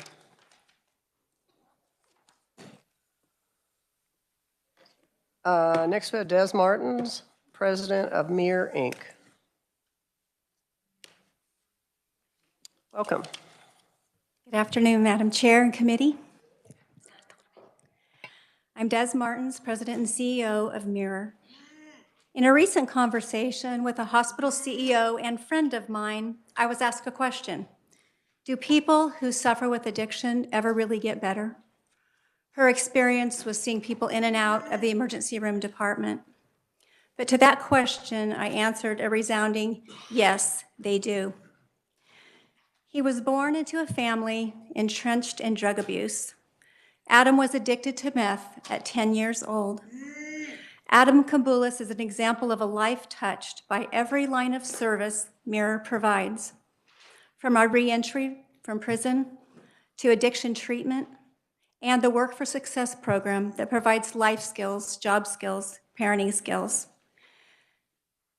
Today, Adam is a remarkable man, a loving father who is determined to give his children a better life. Adam is also a valued MIR employee and an emerging leader. He just received a promotion and completed training as a peer mentor. Adam was instrumental in starting an Oxford House for families. He works to make a difference every day for Kansans. Madam Chair, with your permission, could I have Adam stand? Thank you, Adam. At MIR, many of our strongest, most passionate leaders are people in recovery. We believe that whatever happened in the past, you can still build a beautiful future. MIR is the state's largest provider of addiction treatment services for the uninsured, the underinsured, and justice-involved Kansans, as well as Kansans enrolled in Medicaid. We are often the last best hope for some of our most vulnerable Kansans. We offer in-person treatment programs in 11 counties, as you see listed. We are the front door services for over 160 individuals a month. We offer services through telehealth statewide and medication-assisted treatment across the state. In fiscal year 23, we provided services to 4,803 Kansans. Approximately 27% were funded through the Kansas Block Grant, 16% were funded through the state opioid response funds, 12% through Kansas Medicaid, and 12% funded through Senate Bill 123, Justice Involved.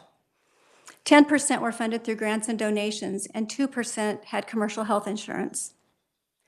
We joined KDADS and Behavioral Health Association of Kansas in support of Legislature adding $6 million from the state funds to the block grant. This was so effective last year in saving lives and improving health of Kansans.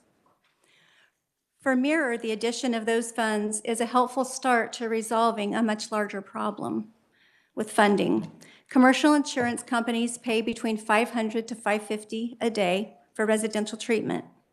The current block grant, state opioid response grant, and Senate Bill 123 rate is $198 a day. The Medicaid rate is $206 a day. Our cost for providing services is between $175 and $200 for each client in our residential program. The costs continue to increase with inflation, while reimbursement rates for services rise at a much lower rate. Private pay, commercial-based treatment providers, and organizations that receive enhanced reimbursement rates offer salaries that are $10,000 to $15,000 higher than what MIR can offer. With wages provided by others that are 18% to 27% higher than MIR can pay, based on our reimbursement rates, we are disproportionately impacted by workforce issues. We are losing clinicians and other key staff who report loving their jobs but need additional income to support their families. In 2023, we lost 25 counselors. Just last week, another 3. Within MIRR's existing facilities, we have the capacity to operate 203 residential treatment beds. Due almost entirely to the workforce shortage among clinicians, we can currently only operate 140. We have wait lists for those beds 4 to 6 weeks out for males, 8 to 10 weeks out for females. We have 30 to 40 on every residential location's wait list, and outpatient about 60 waiting. If MIRRor were able to provide comparable salaries to recruit and retain our clinicians, we could offer up to 740 additional 28-day residential treatment stays for Kansans we serve. We respectfully request that $2.4 million be allocated to MIRRor in fiscal year 25 for a workforce project that will assist us in recruiting and retaining staff by enhancing salaries, expanding training opportunities, funding continued education and growth opportunities, and supporting practicum students and interns. Funding would ensure that MIRRor could continue to deliver high-quality treatment to thousands of Kansans in need. I'm grateful for this time to consider our request, and I will stand for questions. Questions? Senator Petty. Thank you, Madam Chair. So, and thanks for being here. So, if I understand this correctly, is that $6 million from the State General Fund to the SAPT grant, block grants, is that in the budget? Is it in governor's budget? It was recommended by KDEDS to my knowledge, and it was not approved in the budget. Okay, it's not in the governor's budget. No. And then, so actually there's 2 asks in here. There's a $6 Yes, I was million. just joining, the others, I don't know if they spoke yet, probably not. That's okay, I just wanted to be clear. Joining my agreement with that, yeah. The $6 million? And so the 2.4 was just for our company. Okay, thank you. Other questions? Senator Erickson. Thank you, Madam Chair. Thank you for being here today. So a couple of quick questions. Where are your existing facilities located? Okay. We have facilities in Shawnee, Johnson, Brown, Donovan, Atchison, Douglas, Jackson, Harper, Barber, Harvey, and Sedgwick counties. We have in-person treatment for those counties. We have residential facilities in Shawnee, Topeka, Newton, and Wichita. Okay, and if I may, Madam Chair, so you want to have funding to be able to recruit and retain employees. Where are you going to find these folks? Well, for starters, we have people that are with us now that we want to retain. And we have people that love working for us, but when they're offered higher salaries in the current economy we're in, and they're offered $10,000 to $15,000 more, they need to leave because for their families. So we'll focus on retaining our current staff. Then we would prioritize promoting people from within, which, as I said, Adam has just been promoted to lead tech. Promoting people that want positions in other areas of our company. And then we do have a lot of applicants that we make a lot of job offers, but when it gets to the salary line, then we lose them. Any other questions? All right, thank you, Des. Thank you. Troy Anderson, City of Wichita, WebEx. Are you with us, Troy? Yes. Okay, welcome to the committee. Thank you. Madam Chair, members of the committee, again, thank you for taking time today. You've heard from Representative Howell and Commissioner Beatty on the homelessness grant. All of that testimony, including you should have received written testimony from our Housing and Community Service Director. We'll tell you all about the reasons leading up to why we have submitted this request. I want to try to provide you with a little bit of information about the plan and the project more specifically. So we've been evaluating the data over the last several years and in coordination with industry experts, not only locally, but nationally. We have developed a plan, right? That plan includes a recommendation for a single project that includes offices and meeting space for supportive services. That's what we call the Navigation Center, as well as both congregate and non-congregate shelter space, as well as a number of affordable housing units. Currently, we're anticipating in excess of 180 affordable housing units. So last year, we actually onboarded a development partner who brought along with them industry professionals, a design team, a construction team, who have worked on projects such as this to help guide us and direct us. So over the course of the last several months, we have, again, continued to engage community stakeholders and have identified an approximately $80 million capital improvement project to develop this multi-use complex. We have already allocated nearly $20 million to the project. We're currently in pursuit of another $37.5 million. In fact, last Friday, we submitted our application for more than $29 million in low-income housing tax credits. And so this bill and this funding will specifically focus on the funding gap associated with shelter service and shelter structure. A lot of the other funding sources, including home ARP funds, are directly tailored towards the Navigation Center and housing, but the significant gap in funding for shelter structure is why we approached the state with our request for this one-time grant. This is for one-time infrastructure. We're really excited over the next several weeks. We'll continue to roll out more specific plans, illustrations, drawings on what this project will actually look like, as well as the operational structure and the ongoing operational funding. And that way you all can see that this is a sustainable model and that, again, this is just a one-time request from the state. So not only is our project significant to the issues surrounding homelessness, mental health, substance abuse, we understand that this is a statewide issue as well, hence the structure of the bill. And so we're really excited to continue to show you all the progress that we've made and what's to come. And so we want to thank you again for your time here today. And with that being said, I will stand for questions. Thank you, Troy. Are there questions? Senator Petty, did you have one? Thank you, Troy, for being here. So if I'm just trying to understand. So Wichita has already set aside $20 million in your budget towards a homeless initiative? Yes, we received a $5.5 million home ARP grant. We also anticipate $13 million in the proceeds from the disposition of Housing Authority single-family residential home sales as part of a previous HUD program. And so we've also identified a number of funding sources in new market tax credits. And again, we will be applying for state home ARP funds as well.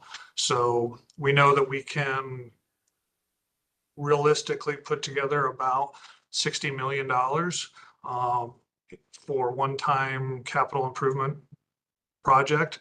But that's why, in order to really do this right, based on the information we've gotten from best practice, the shelter and the shelter space is really going to be critical. So did you also mention 29 million, or did you get 29 million from the Housing Authority? We submitted that application on Friday. You submitted that. So that you submitted an application for 29 million. And so of this 40 million that actually is the governor has recommended in her budget, but yet the House bill that, I'm sorry, I haven't read it yet. But you're looking at, you want 20 million of that. We anticipate applying for 20 of the 40 million, being the largest city in the state, having the largest concentration of homelessness, and knowing that we have the local match. Yes, we anticipate applying for a significant share of that grant. But again, knowing that this is an issue that communities across the state are facing, I'm sure that there are other communities.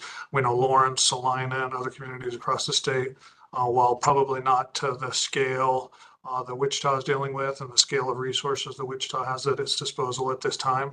I'm sure that there are other communities across the state that would love to take advantage of this program and this grant offering.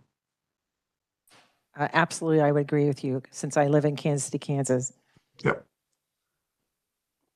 Well, we do have the work release program, and people come to us for services, so we'll leave it at that. Okay, so sorry to drag this out today, but we have two committee members that have to go to education, and but we're coming back at 2:35, and just want to let you all know, I have been here till 7 o'clock at night before, but I don't think we'll go that late. So we'll see you back here at 2:35.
order.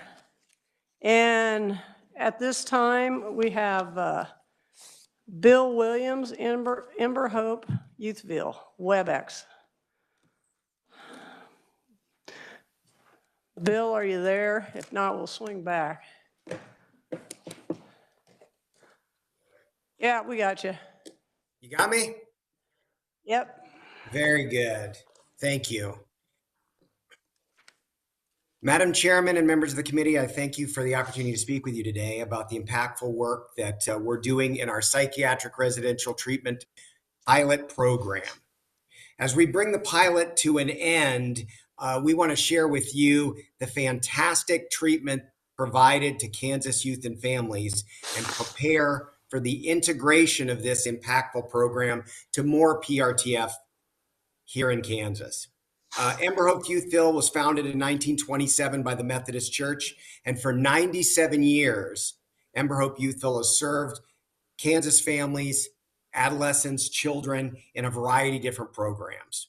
Now, currently our residential services include 2 PRTFs located here in Newton, and we serve up to 22 clients at any one period in time.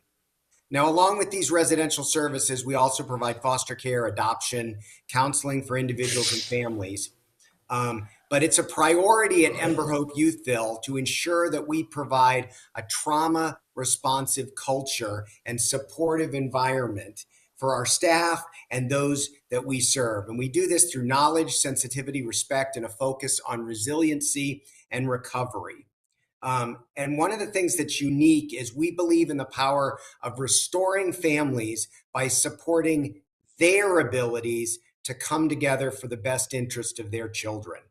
We provide services through research-supported, culturally competent, respectful, and data-driven programs. And we do this actively through unrelenting family engagement, where we ask families for input instead of just telling them what to do. And we create individualized plans and interventions based on the unique needs of those families and those kids that we serve. Now, a few years ago, we came before you and we asked for funding for this PRTF pilot. And the initial proposal submitted by Ember Hope Youthville for funding the project was developed to address concerns that were addressed in the 2019 NRI report for the state of Kansas on the use of PRTFs. We received the report, we read it, and we said, we can do that. We can do what's recommended with your financial backing. We got it, and we've done it. Now, we can't thank the committee and KDADS enough for taking a chance on our pilot project. The ideas that we allowed us to come up with some innovative strategies in our PRTF that have demonstrated positive results. Now it's time to move from the pilot to our standard PRTF practice. But in order to do so, we found in order to get those results, it's critical that we have additional support. We need $500,000 to provide the aftercare services that are necessary and not covered by the standard PRTF rate. This allocation will allow us to continue the great work being done to support youth and families. Now, with that being said, I want to just tell you a couple things about what we've seen in terms of success over the past couple of years. To date, we've served 62 youth in the program. And only 1 youth has readmitted to a PRTF in the year following discharge from an Ember Hope Youth PRTF. Only 1. 85% of the youth discharged successfully from the PRTF program. And only 1 youth was unable to return to their parent or legal guardian upon completion of the program. When the state received its report in 2019, advising of best practices, it could have been a report that sat on a shelf next to a lot of others. But our team at Ember Hope Youthville read it took it to heart, and now I stand before you to share some of the accomplishments that we saw. We're excited about that, and I wanted to share that with you today because we're grateful for your past support and your future consideration. Thank you. All right, thank you, Bill. Any questions for Bill? Bill, those look like pretty good accomplishments about the discharge period or rate. And then the strong family engagement and parental involvement. Seems like more of a team approach, so it would hopefully be more successful. So any questions for Bill? Seeing none. Thank you, Bill. Thank you very much. Next, we have Jessica Lucas, City of Liberal. It says WebEx. No, I'm here. Looks like you're three-dimensional. Okay. Good afternoon, Jessica Lucas with Watkins Public Strategies for our client, the City of Liberal. Wanted to speak quickly to provide perspective from a smaller community about the request and the KDAD's budget for $40 million to address homelessness. City of Liberal has a shelter. It's one of the few in that region. And so for them, what access to these dollars mean is the ability to address some infrastructure needs that they have with their existing shelter that also serves as the community soup kitchen. They have a need to expand that kitchen to a commercial space. They're using crock pots and roasters and trying to make do with what they have, but have legitimate needs for some infrastructure improvements. So including the build out of the commercial kitchen, there are also some HVAC and roof issues that this money would be able to help address. So we just wanted to provide a lens. We've spent a lot of time talking about this and certainly seeing it from the eyes of larger communities, but for them it would be a really great access to be able to tap into as they continue to provide services for the folks in that area. So Jessica, house up to 40 people. Okay, the budget constraints keep you at 20.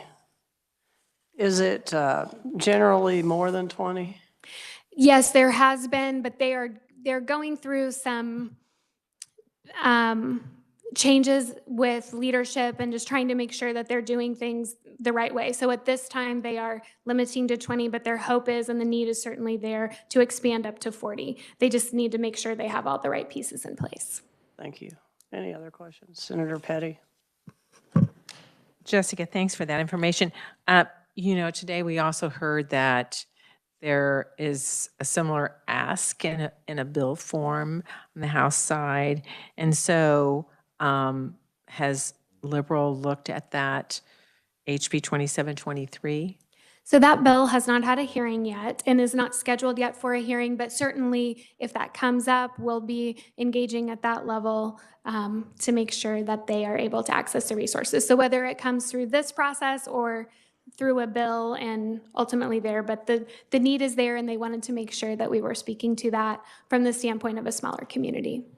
Thank you. All right, thank you, Jessica. Thanks. Next, we have Amy Campbell, Kansas Mental Health Coalition. You came back. Thank you, Madam Chair. Amy Campbell, Kansas Mental Health Coalition. I've provided you testimony with bullet points, tried to organize this in a way that was pretty easy to follow. There are a few pieces that I'd really like to touch on. To begin with, one of the areas of recommendations out of your mental health modernization committee talked about investing in workforce and education. You heard earlier some information out of KU.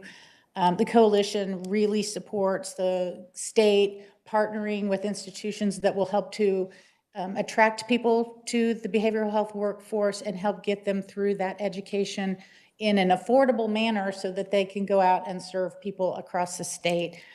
We are not the only state dealing with a workforce crisis, and so I'm very hopeful that we can take some steps forward this session in that area. On the housing security grant fund, I have to admit that I was not involved in conversations about restricting that fund to emergency shelter. So I'd like to talk for just a minute about how this incorporates with your recommendations out of the Mental Health Task Force and that Modernization Committee, in the sense that you have folks who are unhoused or lack stable housing. They leave jails, prisons, psychiatric facilities, and nursing facilities for mental health. We have veterans. We have folks leaving abusive situations at home. And although the agency does a lot of work around supporting people who have co-occurring illness, mental health diagnoses, or other issues or addictions problems, the fact is that there are more housing vouchers to give out than what there are housing units to put them in. So the vouchers don't really do any good if there isn't any apartments or homes that these folks can go into and utilize those vouchers in order to get into a stable housing situation in order to further pursue their recovery. So we fully support the funds and the grant dollars and partnering with local cities to establish emergency shelter space, but we also suggest that there be opportunities here for things like supportive housing. In the Kansas City region, you have Mental Health America of the Heartland. In Wichita, you have the Mental Health Association of South Central Kansas. They operate apartments for folks with severe mental illness. And these are people who, once they have a stable place to live and they have wraparound care around them, then they don't end up going back into the cycle of going into the state institutions, into the mental health hospitals, or into the jails. And that is a key part of the continuum of care for successful recovery in the community. We support the State Housing Supports Director position that is in the governor's budget. And then I will not go through the full list here, except to say that I think that at some point you all will have an opportunity to vote on legislation to expand the cap on the funds that come out of the lottery vending machines funds for clubhouse programs and crisis stabilization centers. Please support that. And we also support the request for additional dollars into the budget for substance use treatment. Thank you, Chairman. Thank you. Any questions for Amy? I don't see any. Thank you. Next, we have Stuart Little, President, Behavioral Health Association of Kansas. Welcome, Stuart. Hey, hello, everyone. You have testimony in front of you. I'm briefly going to say a few words on behalf of the folks that are in our trade association. You provide drug and alcohol treatment and behavioral health services across the state. They're all listed on the back of the document. I would note that, first of all, thank you all for your efforts last year to add the $6 million that was put into the budget. That was, you all added that in, made it into the final budget bill, and provided additional dollars for serving folks in the drug and alcohol system. It's very needed, which leads us to come back again and ask for those funds again. The governor did not accept a recommendation that came from KDADS to add another $5 million to this pool. And we're going to ask you to add that back in, and I'll give you a brief description of who we're serving. These resources will be used to serve non-Medicaid eligible people here in the state of Kansas. There is a formula that we use for the federal dollars that distributes it among providers, so it gets geographic distribution, those kinds of things. It is, you have to be 200%, less than 200% of poverty. You have to not have insurance. You're not Medicaid eligible. So this is a population of people that don't have insurance, that aren't eligible for Medicaid. And these, in many ways, are the exact kinds of people that your whole conversation about homelessness is about, and about people roaming around, and about people in need. This also connects up sometimes with folks in foster care and those systems when parents need services, but the resources may not be there. These are the people that are using the block grant dollars. So the feds put in a chunk of money, it goes there. You all added money last year so that there could be more people served, because there's a hard cap on this. Every provider gets an allocation. You can spend up to how much dollars you have, and then you just have to stop. If you run out of money in January, you do. If you run out of money in June, you've made it through the year. Congratulations. So these resources put into this system allow the providing of drug and alcohol services for people longer and more people. And I would ask specifically that if you were to choose to do this, that last year you added money and it went into the overall pool of resources that could be spent on services. There is some value into the the remarks that Ms. Martins from Mirror suggested about workforce issues. Those workforce issues are not a stranger to anybody providing services in the field. And so the potential for, and we support serving the whole group that are in the pool. We're interested in having some of that money for treatment, but to also allow the flexibility for rate increases, because that helps the providers who need to cover additional costs, and a lot of those are workforce related. So I love the idea of connecting that 2.4 million and 5 million and split half of it between rates and services. You don't have to set the rates here, but that's something that KDADS does, because there's an outside contractor that manages these dollars with KDADS. So be happy to answer questions. Do these individuals who are helping with the substance abuse, do they have to have a license? Yeah, everybody they're licensed drug and alcohol programs. They all have license. They all provide those services that they do. Every one of these people are Medicaid providers. So they're providing the Medicaid services that they can provide if it's a Medicaid eligible person. So they're licensed by the state, their programs are licensed, they're on the MCO credentialing panels to provide services, those kinds of things. Can we get a list, Dayton? And maybe, I mean, I'm sure the secretary will help her. Where does it, I wonder if it goes to KDHE. The what? The licensing. It's under KDADS. On KDADS. A list of all the people in the state of Kansas that are licensed to do this work. Just be curious. Sure. I mean, it sounds like it's a void there. And, you know, when we dug a little deeper in the psychiatric program, we found out that we had a lot of psychiatrists, only they were working either in private practice or they were retired and they were just keeping their license up. Right. So, all right. Any other questions? Senator Petty? So I guess I should ask you, Madam Chair, so, and Stuart as well. So this will be those 40 agencies. Yeah, there's a list. And I'm sure the secretary can describe this better than I can, but the federal government gives us this grant to do these services, and they want geo access and coverage in the right places. So rather than spreading, and this kind of maybe gets to your question, Madam Chair, spreading an amount of money among a whole lot of people, or being mindful about where we put it to serve population, so that Wichita or you know, Lawrence or whoever, and so it's managed in that way. So there are a lot of licensed programs, but the block grant is part of an ongoing process with the managed care company to keep track of, are these going to the right locations? Okay. Senator Erickson. Thank you, Madam Chair. Thank you, Stuart. A couple of quick questions on the back of the second page. I noticed you say that that this is one of the few, the block grant system is one of the few sources of public funds for treatment of non-disabled men. Is it limited to men? No, it's not. But if you're in that pool, and this is why Medicaid expansion has value, and I'm just going to throw that out there, is because that's a group of people that would be brought in if the poverty level, in need of services, and that was your disability. So it's limited.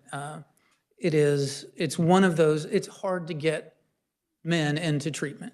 And women, the feds have funded some, particularly women's programs that are very valuable. But yeah, that's a pool of people that don't have Medicaid, aren't Medicaid eligible. And that's that group of people that are kind of circulating that we're trying to reach. Thank you. And one more, if I may, Madam Chair. So when these block grants are exhausted, and you said then providers are stopping services or, you know, cutting off these folks because they've run out of the money, do you have any idea how many people and how much we're talking? Money? Yes. Or people? Well, so the federal block grant is, I believe, about $16 million. And you get your allocation, and every month, probably if you wanted to be daily, you could probably do that. The providers are notified of how much of their block grant they've used. And so they keep track of that. The managed care company does, they do that along with the state, with KDADS, and keep everybody informed. So everybody is theoretically managing their dollars as they go through a year. And it is depending on demand at certain points. It fluctuates up and down, and it is probably not true to say, it's probably true to say some people have run out in January before. You're not managing your resources if you're doing that. That means you have to turn a lot of people away because this is the only funding pool. But everybody's trying to be very mindful that you've got to get through the end of the fiscal year. But you don't have any idea how many people have been turned away or their treatment stopped? Oh, that's an interesting question. No, I don't think nobody's treatment would have been stopped. It'd be a matter of you wouldn't be into a program. And that's A, because they're managing their resources, or they're trying to get through a year so they can be providing services for a whole year. Thank you, Madam Chair. So it's not just a good question, it's a great question. And I go back to, I think it was Amber Hope. So this is the problem with substance abuse programs. I don't think once somebody gets in there, anybody tags them and follows them and see how they're doing. Right. It's just once they're gone, they may make it, they may not. And I don't know if there's a way and a mechanism that you guys can figure out how to do that. So here in Ember Hope, the testimony in here, one youth has readmitted. 85% of the youth successfully are discharged successfully from the program. And I know that's a short program rather than our life's journey, but I've been frustrated with the SUD program for a long time because I can't see any success, very little. And if you call about somebody trying to get them in, it's like, oh, it's 6 months down the road. You got a problem, you got to go now, So anyway, this isn't just to you, but it's back to, we're throwing money at substance abuse programs, but we can't see the outcomes. Well, part of what is involved are also connections with regional drug and alcohol centers that are the RADACs, which is Heartland, RADAC, and SAC in South Central Kansas, that's part of the connection in there. So and there are also some specific parts of the block grant, particularly some of the opioid dollars that have follow-up, and you're having to do follow-up reports on people. So it has been, it's an issue in the SUD field. It is part of the nature of how the field has grown over the years, and it is also, I think, one of the places to explore having those kind of things. But just frankly, I think as anybody who's had the experience of living through this, it is an up and down, long, and kind of unending process, and takes a lot of time. All right. Any other questions? Thank you, Stuart. Thank you.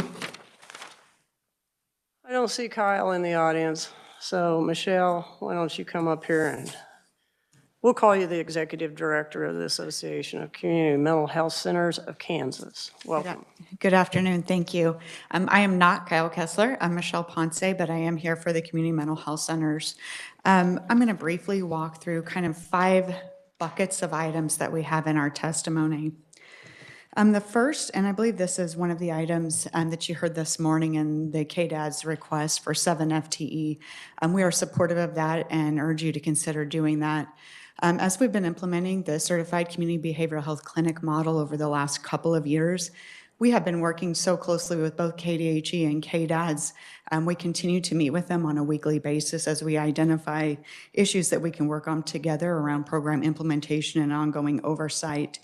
These additional FTEs would allow them to continue to ensure that they have a fully staffed team and the behavioral health services that can continue doing that work with us on CCBHCs. The second item is around current community-based mental health treatment. As you know, community mental health centers have some unique responsibilities. By statute, they're the gatekeepers for all state mental health hospital admissions, as well as working with hospitals when an individual is discharged. They also have a very specific requirement to serve the target population of individuals with severe and persistent mental illness, as well as youth with serious emotional disturbance. Historically, there's been a set of codes, behavioral health codes under the Medicaid system that are commonly referred to as rehab services. To date, those have been limited to be billed by community mental health centers based on those unique responsibilities that they have. Recently, KDADS has announced that they have plans to open those codes to other providers effective July 1. What we're really asking here is that prior to that policy change be made, the state should undertake a thorough study of what the impact of doing so might be, particularly the financial impact to the state. And we would recommend that following that study that they would need to report back to the legislature prior to any major Medicaid policy change around mental health services. Third, I want to refer back to this morning. You heard from Dr. Cassie Carlson a little bit. She mentioned the Behavioral Health Center of Excellence down in the Wichita area. That's an initiative that we have kicked off. Hopefully, it's not an association per se project, but we have gathered partnerships or committed partnerships with over 15 organizations in the Wichita-Sedgwick County area, both representing higher education and providers.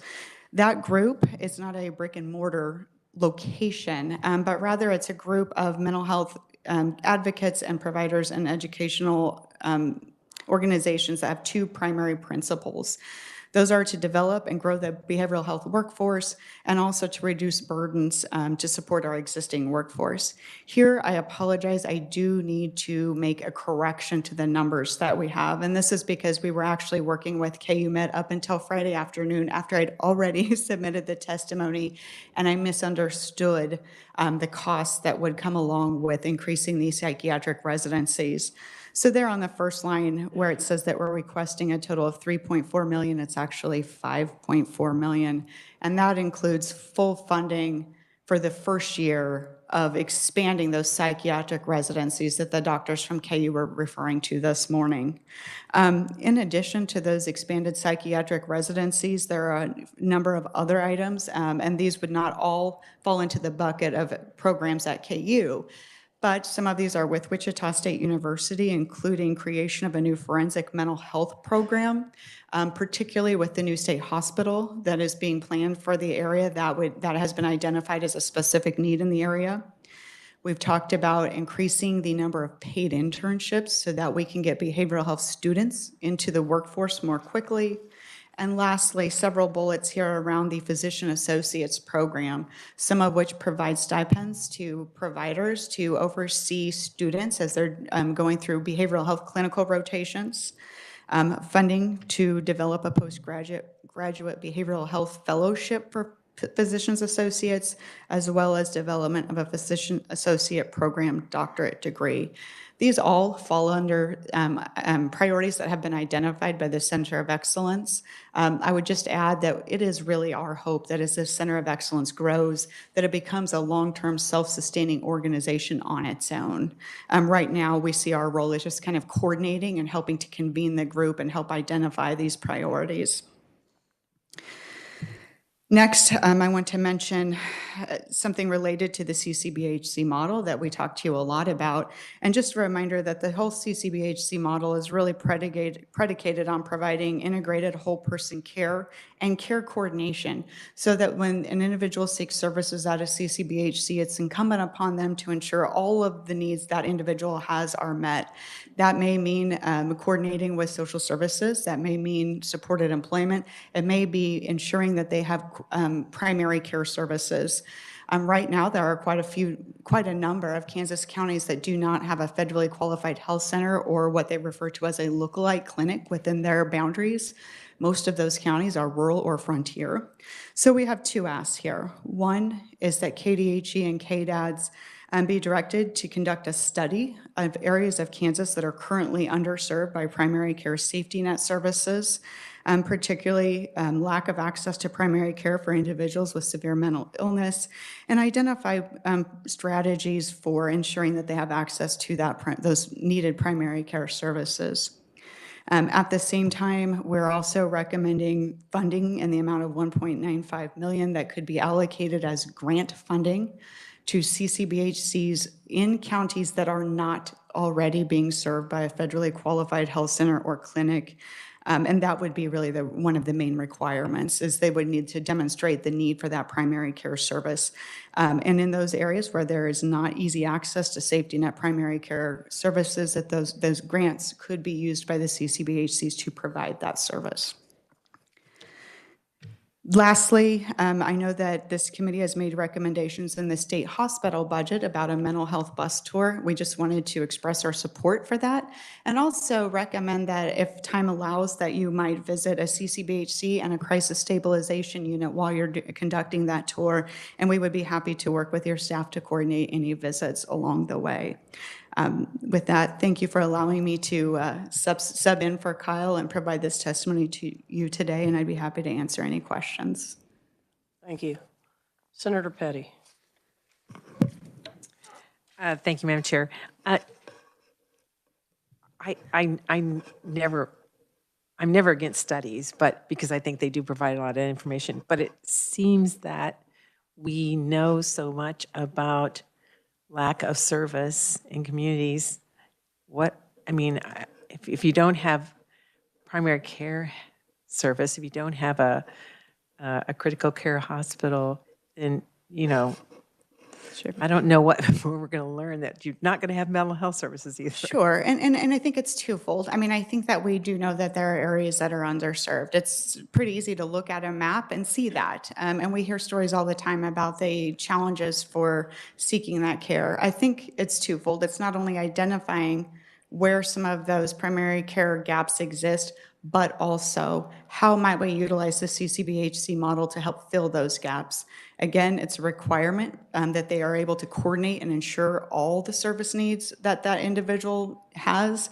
So if we could identify strategies for the CCBHC to increase the level of primary care that they are able to provide and fill those gaps, and that's really what we would be looking for. So are there ways that we can ensure access without creating duplicate systems, if that helps?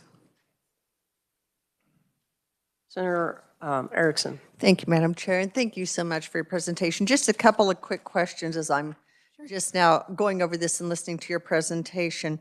So on the Medicaid codes, are you suggesting in your request that only CMHCs or CCBHCs be allowed to use those codes? And that's how they work now. Currently, those rehab codes are only allowed to be billed by the community mental health centers. What we're really asking is, before we implement such a substantive policy change by opening them up, that would make sense to really study what the impact of that might be. Right now, if that were opened up to other providers, the fiscal impact to the state, we think, could be fairly significant. And we're just suggesting that we take some time to figure out what that might be, and also discuss what the kind of policy agenda for doing so includes. Thank you. Thank you, Madam Chair. If I may, just a couple more. Also, the grants that you list, the 1.95 million, are those grants only for CCBHCs? That's what we're requesting, yes. In terms of currently, all but I think 8 counties in Kansas are served by CCBHCs, but they're tasked with providing, again, that integrated care. So they're already serving individuals and making sure that their behavioral health needs are met. They're already tasked with ensuring that their social needs are met. For example, supported employment is a requirement that they offer. But when it comes to that care coordination piece, which is a pretty big component of the requirements of CCBHC, they have to ensure that that individual is also receiving the primary care services that they need. Oftentimes, we're talking about individuals that are low income. Perhaps they don't have insurance or they have Medicaid coverage, so it makes sense that they're probably going to get their primary care needs met by a safety net system. And in those counties that have the CCBHC but do not have a federally qualified health center, that's where we would be looking to have those grant funds dedicated toward. And my last question is, Madam Chair, do you know how much the request is to fund the mental health bus tour? Do you know how much that request is? I have that. Okay. Office, and most of the cost was paying legislators, not the bus. And then included in the cost of the legislator, they just get their whole, their salary plus their per diem, and so they have to pay the hotel bill. So. Thank you. Senator Petty. Just so I'm clear on this, so on the 5.4 and that following the psychiatric practice, is that 5.4 then broken down under there? Are those Yes, with that correction, all of those bullets underneath should add to 5.4. Okay, thanks. I'm going to make sure about that. This is 5.4. So I heard you say you have to take care of all of their needs, and then you went back to having the CCBHC to do that. So I'm still struggling about, to me, a FQAC does take care of all your needs, but yet we don't want them to come to. Well, that's why we're specifically wanting any grant fundings to that end to only be considered for counties that do not have an FQHC within their boundaries. If you look across, for example, the Nebraska border, there's a number of counties that not only do not have a federally qualified health center or look like, they are also not bordered by a county that has a federally qualified health center or a lookalike clinic. And it would be the CCBHCs in areas like that that we would be looking toward to be seeking the grant funding to implement additional primary care services. Because Say that, does that mean Nebraska doesn't have anything? Because I know a lot of people on the northern border do a lot of crossing the line. I don't know the answer to how close the Nebraska primary care clinics might be. Cities that I know people take advantage of. Okay, I think that's it. All right, thank you, Michelle. Thank you.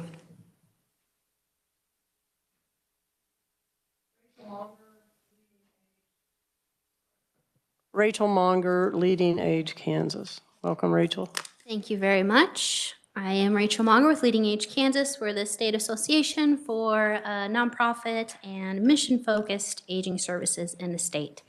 I'll start with nursing homes. On that front, we are so incredibly grateful for the funding we received last year. When the new rates were put into effect July 1, I had so many calls from providers, some of them very emotional, talking to me about what that funding would do for them. We went through some very dark years, and this is the first time I've seen people hopeful. I've heard about the raises they're giving out, new resident training programs, even someone who was able to finally purchase a new boiler for their building. They've been nursing for way too many years. It really has just been a blessing. You have written testimony from Sandy Klein at Protection Valley Manor in Protection, Kansas, and in hers, she describes all they have been able to do with their funds over the last 6 months, and it really is typical of what we've been hearing all across the state. So thank you for stabilizing nursing home care in Kansas. Our most important goal now is to not move backwards. So we have worked closely with Kansas Healthcare Association to create a budget request that we believe promotes stability in long-term care. And really our request is based on the fact that in the governor's budget recommendation, she has the kind of increase of 6.8%, which we very much appreciate. But the reality is it isn't actually an increase from where we sit right now in this fiscal year. That increase doesn't take into account our Medicaid capacity payments we're receiving. It leaves us with the same average cost of care gap we would have had this year without those Medicaid capacity payments, and it will take the average reimbursement rate in the state lower than where we are today. So that's why we are asking for the governor's recommended amount for our rate rebase and PDPM adjustment, along with another 1-year continuation of the Medicaid capacity payments we are receiving this year, both to stop us from losing ground on funding and to give us a softer landing on our switch to PDPM.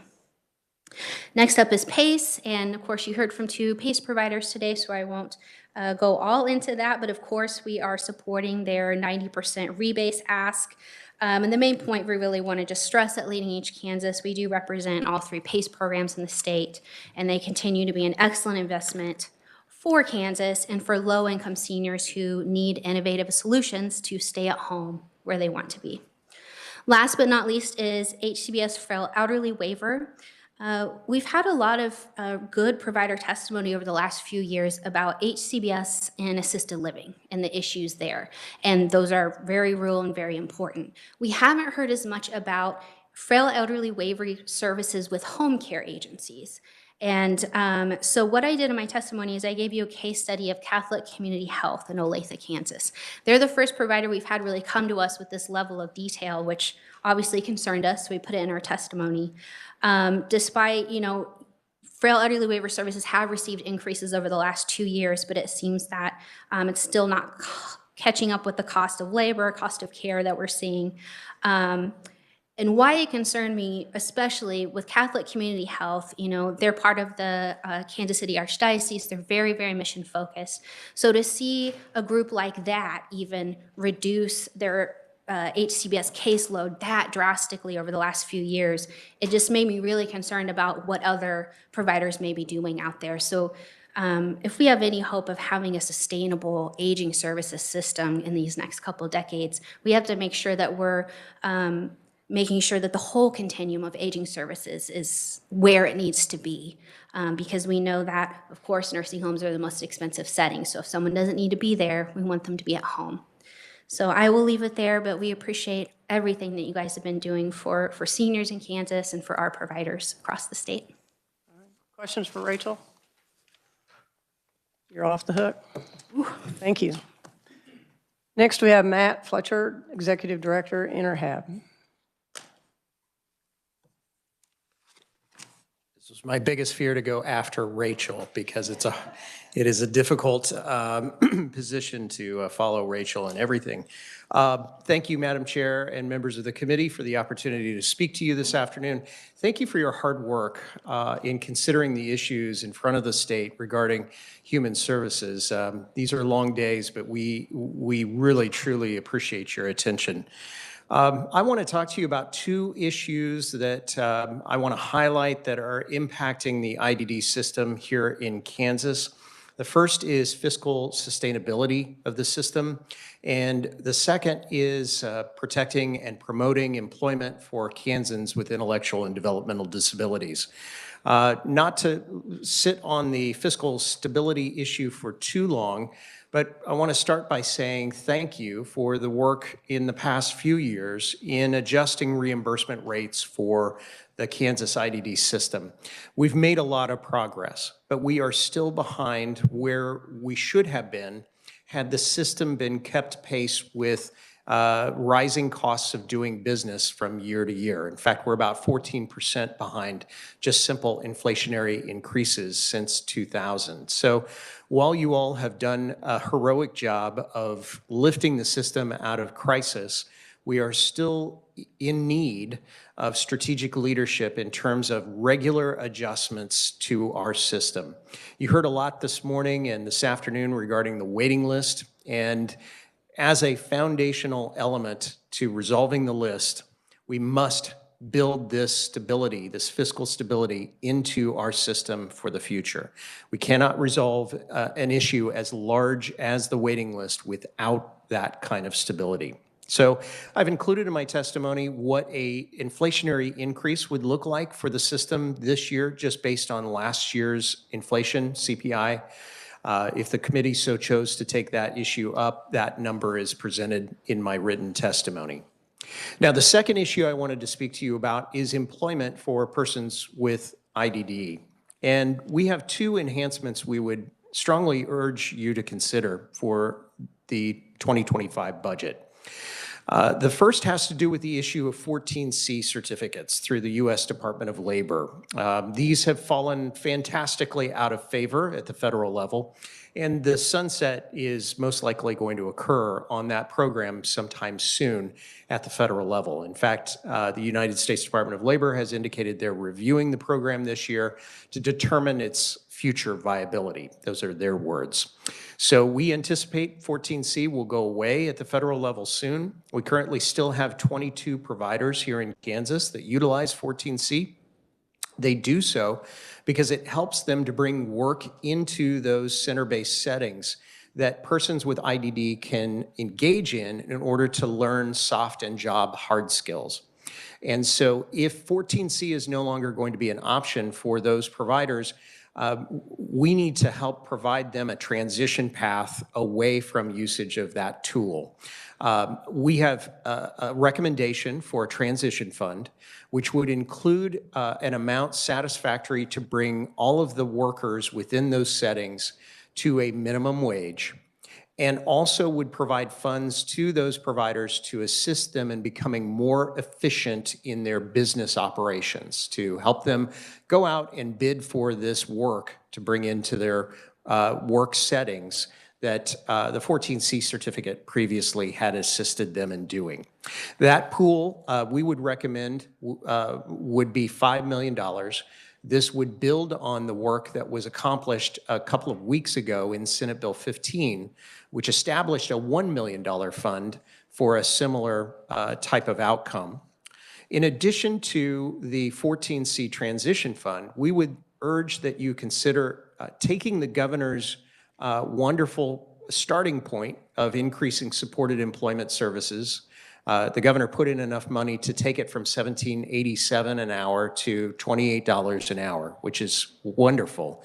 But there's been a lot of analysis that's been done here in the state in the last few years by nationally recognized consultants. Dr. Lisa Mills, in particular, has done a great deal of work looking at the Kansas supported employment system, and her recommendations are for a rate around $50 per hour. So while we applaud the governor's efforts, we would encourage you to take it that next step further, to take it from the governor's proposed amount from $28 per hour to $50 per hour. If you look at states that are adjacent to Kansas, their supported employment rates are considerably higher.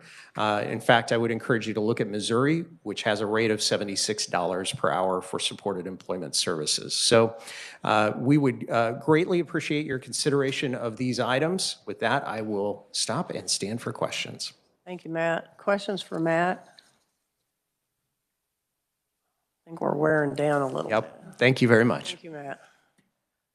Next, we have Nick Wood, Associate Director, Interhab.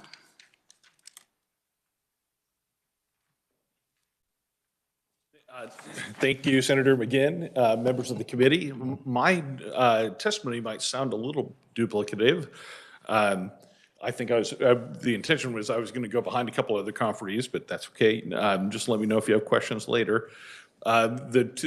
These two big initiatives around supported employment and then what I have listed as restoration of CDDO discretionary funds are really probably the most important next step we have to take as a state when it comes to sort of anything policy and program development related. The legislature has done some really important and much needed things the last few sessions. This would be the next step for us as a state to accomplish the things that we have in front of us, reducing the waiting list, meeting the federal expectations around HCBS final rule and things like that. We need a statewide supported employment program. Right now, we don't really have one, in my opinion. And we might be the lowest payer in the country when it comes to supported employment rates. What KDADS has been told by CMS that they have to do is they have to separate those programs from other day services programs. And when they do that, there's just not enough dollars in that fund to even have a program. Most people who are coming off the waiting list and would be served on the community support waiver, that's what they want. They want jobs, transportation, independent living. So supported employment is incredibly crucial. The other funds, which I have down below, there's an array of services that CDDOs are able to provide to people who are might be on the waiting list or maybe just not even eligible for the IDD waiver, but they have IDD. And per state law, they are supposed to get a person-centered plan. Those are services that these dollars could help to meet needs with, and definitely critical in our system at this point. Those funds were all reduced probably 15 years ago. And I know this is going back there a little ways, but in the IDD Special Committee meeting in 2021, the Special Committee had 7 or 8 states testify about how they had either eliminated their waiting list or how they were proceeding to do it. Most of the states, including Washington, described state-funded programs that they used to build capacity and start serving people who would be in that population, and then used that funding when they developed waivers and it actually eliminated their waiting lists. So that's really what we're asking here, is that we use this existing program that works pretty well, start doing person-centered planning, or continue to do person-centered planning for a lot of people to build up capacity for these specific services that we know that they need. So with that, I'll stand for any questions. Thank you, Nick. Questions for Nick? I don't see any. Thank you. Next, we have Tara Mays, Kansas Hospital Association.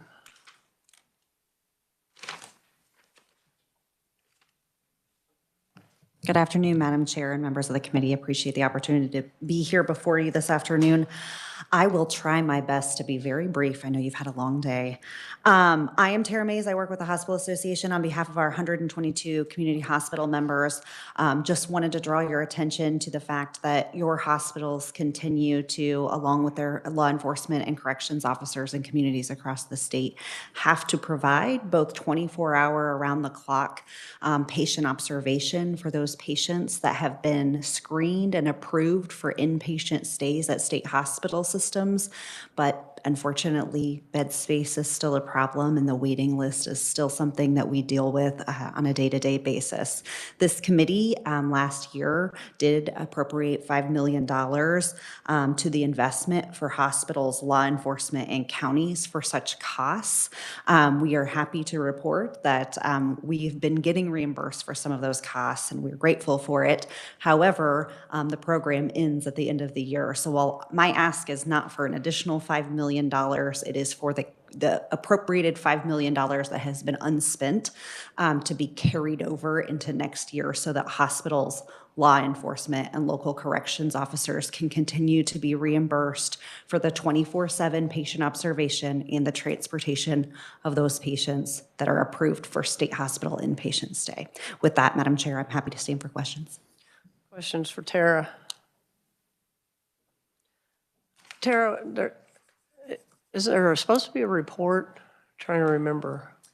There was a report discussed, but it was never. It didn't get all the way through the system. Okay, thank you. All right, I don't see any more questions. Thank you. So we have Mike Burris, DRC. Oops. Howdy, Madam Chair, members of the committee. My name is Mike Burgess, and I'm the Director of Policy and Outreach at the Disability Rights Center of Kansas. Obviously, you have my testimony in front of you, so I'll just hit a couple of highlights, specifically dealing with the waiting lists, and then a couple dealing with employment first and disability employment. So to start with, you've heard a lot from other conferees about the wait list. We are here to also support the Big Tent Coalition's recommendation. We know that the 5,187 individuals is bigger than we can address this one year. But we also know that we need to make, it's time to make a meaningful step on that. So over the last 10 years alone, that waiting list has increased by 70%. And that's, as you heard from some of the previous countries, that's really, really tough on these families. And so at the 9 years I've been at DRC, that's been something that's just really weighing on me, watching that list grow and grow and grow. And the time that families have to wait to grow and grow and grow. We do appreciate the governor's proposed GBA. The 250 is a meaningful step forward, but typically the waiting list has grown by 300 to 400 people a year. So if you just do that 250, we're likely sliding backwards, and another 50 or 100 people will likely go on the waiting list despite that step. So that's where we took the recommendation to add 22 million and change, to add another 850 on that to bring that up to 1,100 slots.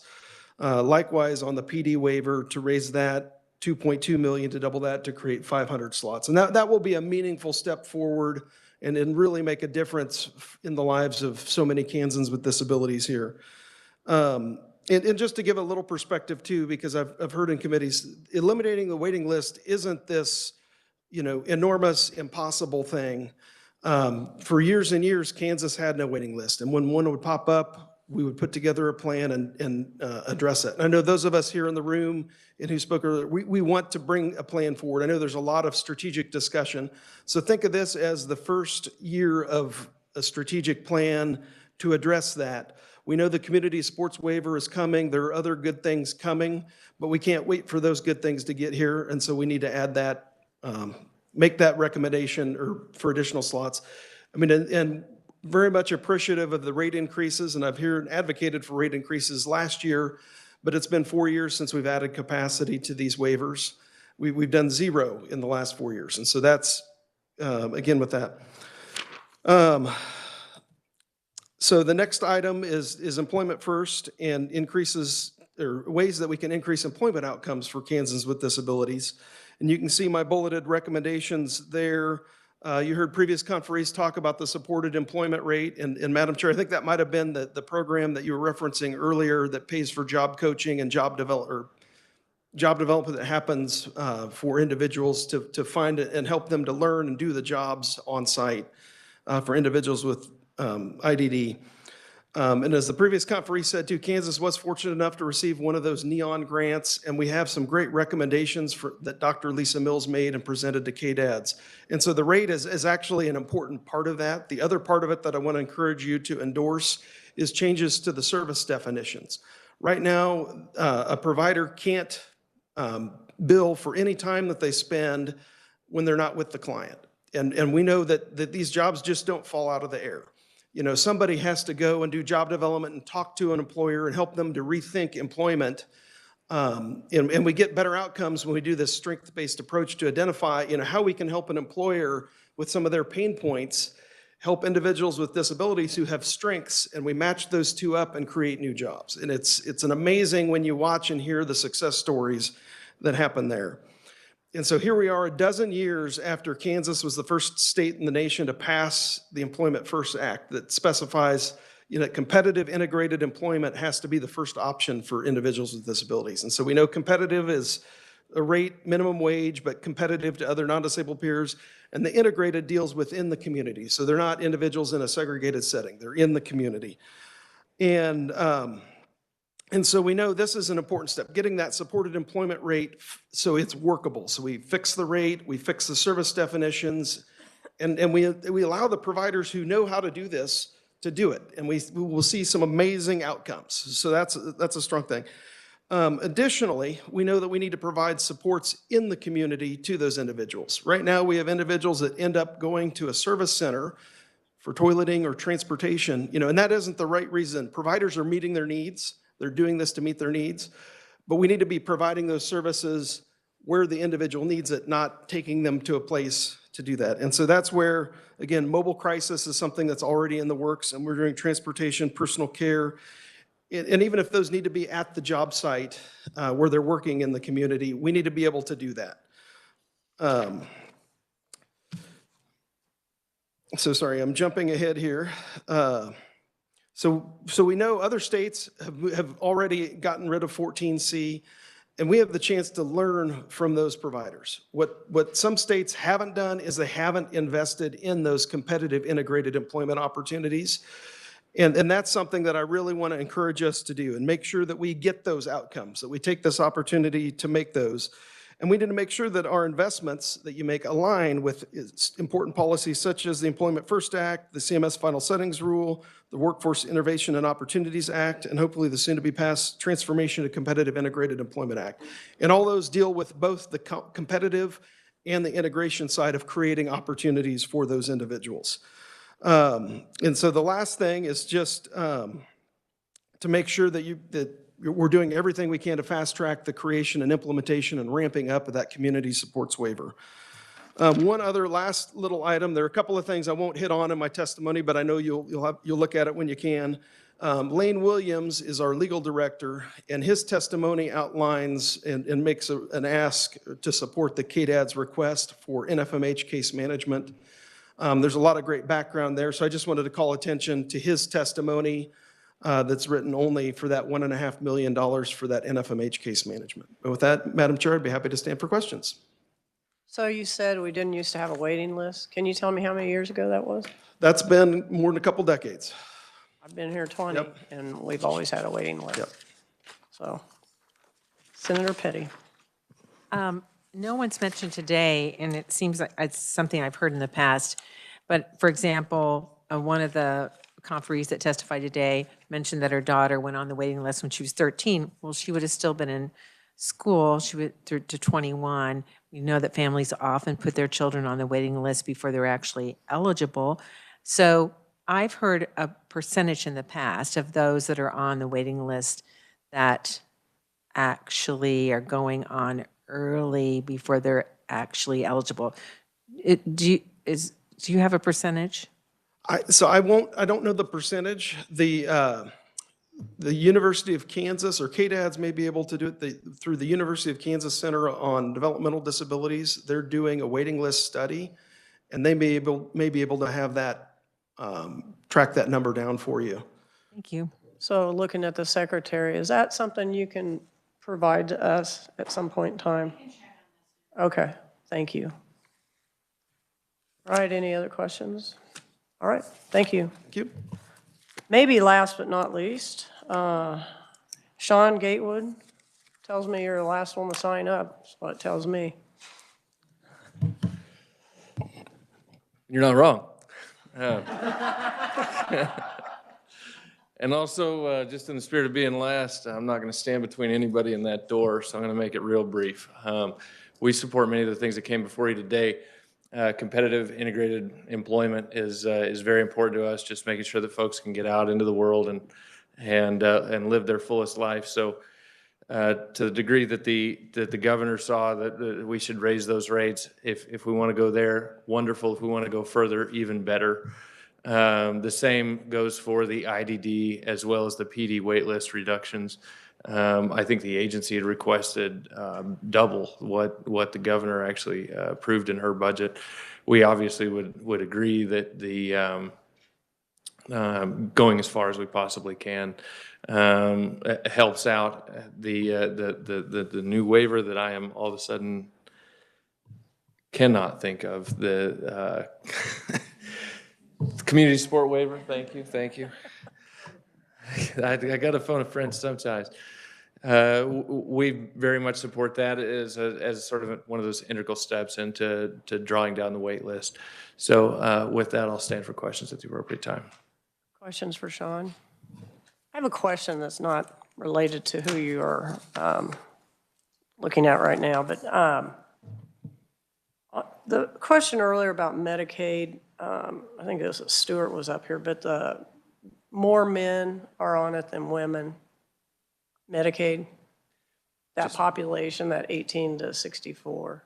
The ones that are not currently being served? Well, it sounded like it. Maybe I should have Stuart come up. But I was just curious. Women, if they have a child, they get on. Is that correct? Well, it would be the whole family. The whole family, So, right? you know, if in a case, you know, which I would guess that there would be more of, where you have a single mother situation and the father is gone, then that mother would then be eligible if they fall below the 30, I believe 4%, 38%, something like that of federal poverty. So I could see where there would be a potential issue there where more women would be eligible because of just how family structures work. Yeah, that answer would be through KDHE, I believe. So, all right, thank you. Thank you. Is there anyone else that would like to speak to the KDAD's budget? Yes, please come forward. Do you have testimony? I do. You do? Angeline Anderson, Johnson County Developmental Supports. Okay, we're looking for it. Go ahead and say your name and what you're... My name is Angeline Anderson. I'm the Director for Day and Employment Services for Johnson County Developmental Supports. Thank you for the opportunity to provide testimony in support of increased funding for supported employment through the Home and Community-Based Waiver Program. I've worked in the field of developmental disabilities for the last 17 years and have seen how employment opportunities can change a person's life by providing purpose, opportunities to accomplish goals, building meaningful relationships, and moving toward financial independence. Today, I want to tell you a story that is a success story about Shannon. After graduating from an 18 to 21 program in 2018, Shannon began JCDS Adult Project Search Program, where she learned valuable job skills. The following year, Shannon entered Vocational Rehabilitation Services, and we were the contractor, JCDS. She was able to obtain employment at the IRS. People kind of think of that as where the story ends, that somebody is successfully employed and their VR case closes. But actually for Shannon, she then transitioned to supported employment with Johnson County Developmental Supports. Shannon was really happy with her new position, but even after the 90 days that is allowable under VR, she still required assistance staying on task and following appropriate workplace norms. Shannon has continued to improve her skills and overcome challenges in the last 3 years with the help of her supported employment job coach. In the years she's been at the IRS, her job coach has helped her navigate a government shutdown, a transition to remote work and back to the office, develop relationships with her new coworkers who didn't understand her communication style, and adapt to a new supervisor. She once again has an interim supervisor right now. With the proposed increase in funding, my hope is that more people will be able to experience the success and fulfillment that Shannon has. Supported employment is not as widely available as it could be due to the outdated reimbursement rate of $17.88 per hour. Currently, JCDS is one of only 2 providers in Johnson County that offer that as an option, and there are actually 87 providers who are affiliated with the CDGO in that area, so 2 of 87. In 2023, JCDS Supported Employment Services operated in a budget shortfall of more than $113,000. At JCDS, we found that recruiting and retaining the right people for these positions in our market specifically requires a starting rate of $22.73 per hour, with our tenured staff making on average actually $28.99 an hour to maintain those more tenured employees, plus benefits. Even at the proposed rate of $28 per hour, our program would operate at a deficit. As you consider an increased reimbursement rate, I would encourage this body to support an adequate reimbursement rate of $50 per hour. Funding supported employment is the first step in building provider capacity and moving towards supported employment being offered as the first option for all people. This philosophy of employment first became Kansas law 12 years ago. Thank you for your work in making that dream a reality in 2024. I'm happy to answer any questions. Any questions for Angela? Nope. You're good. Okay. All right, well, thank you very much. Anyone else like to speak on the KDAD's issue, the budget? Anybody else like to just talk or? Okay, all right. All right, well, seeing none, we are adjourned and we will be deliberating on Wednesday, so.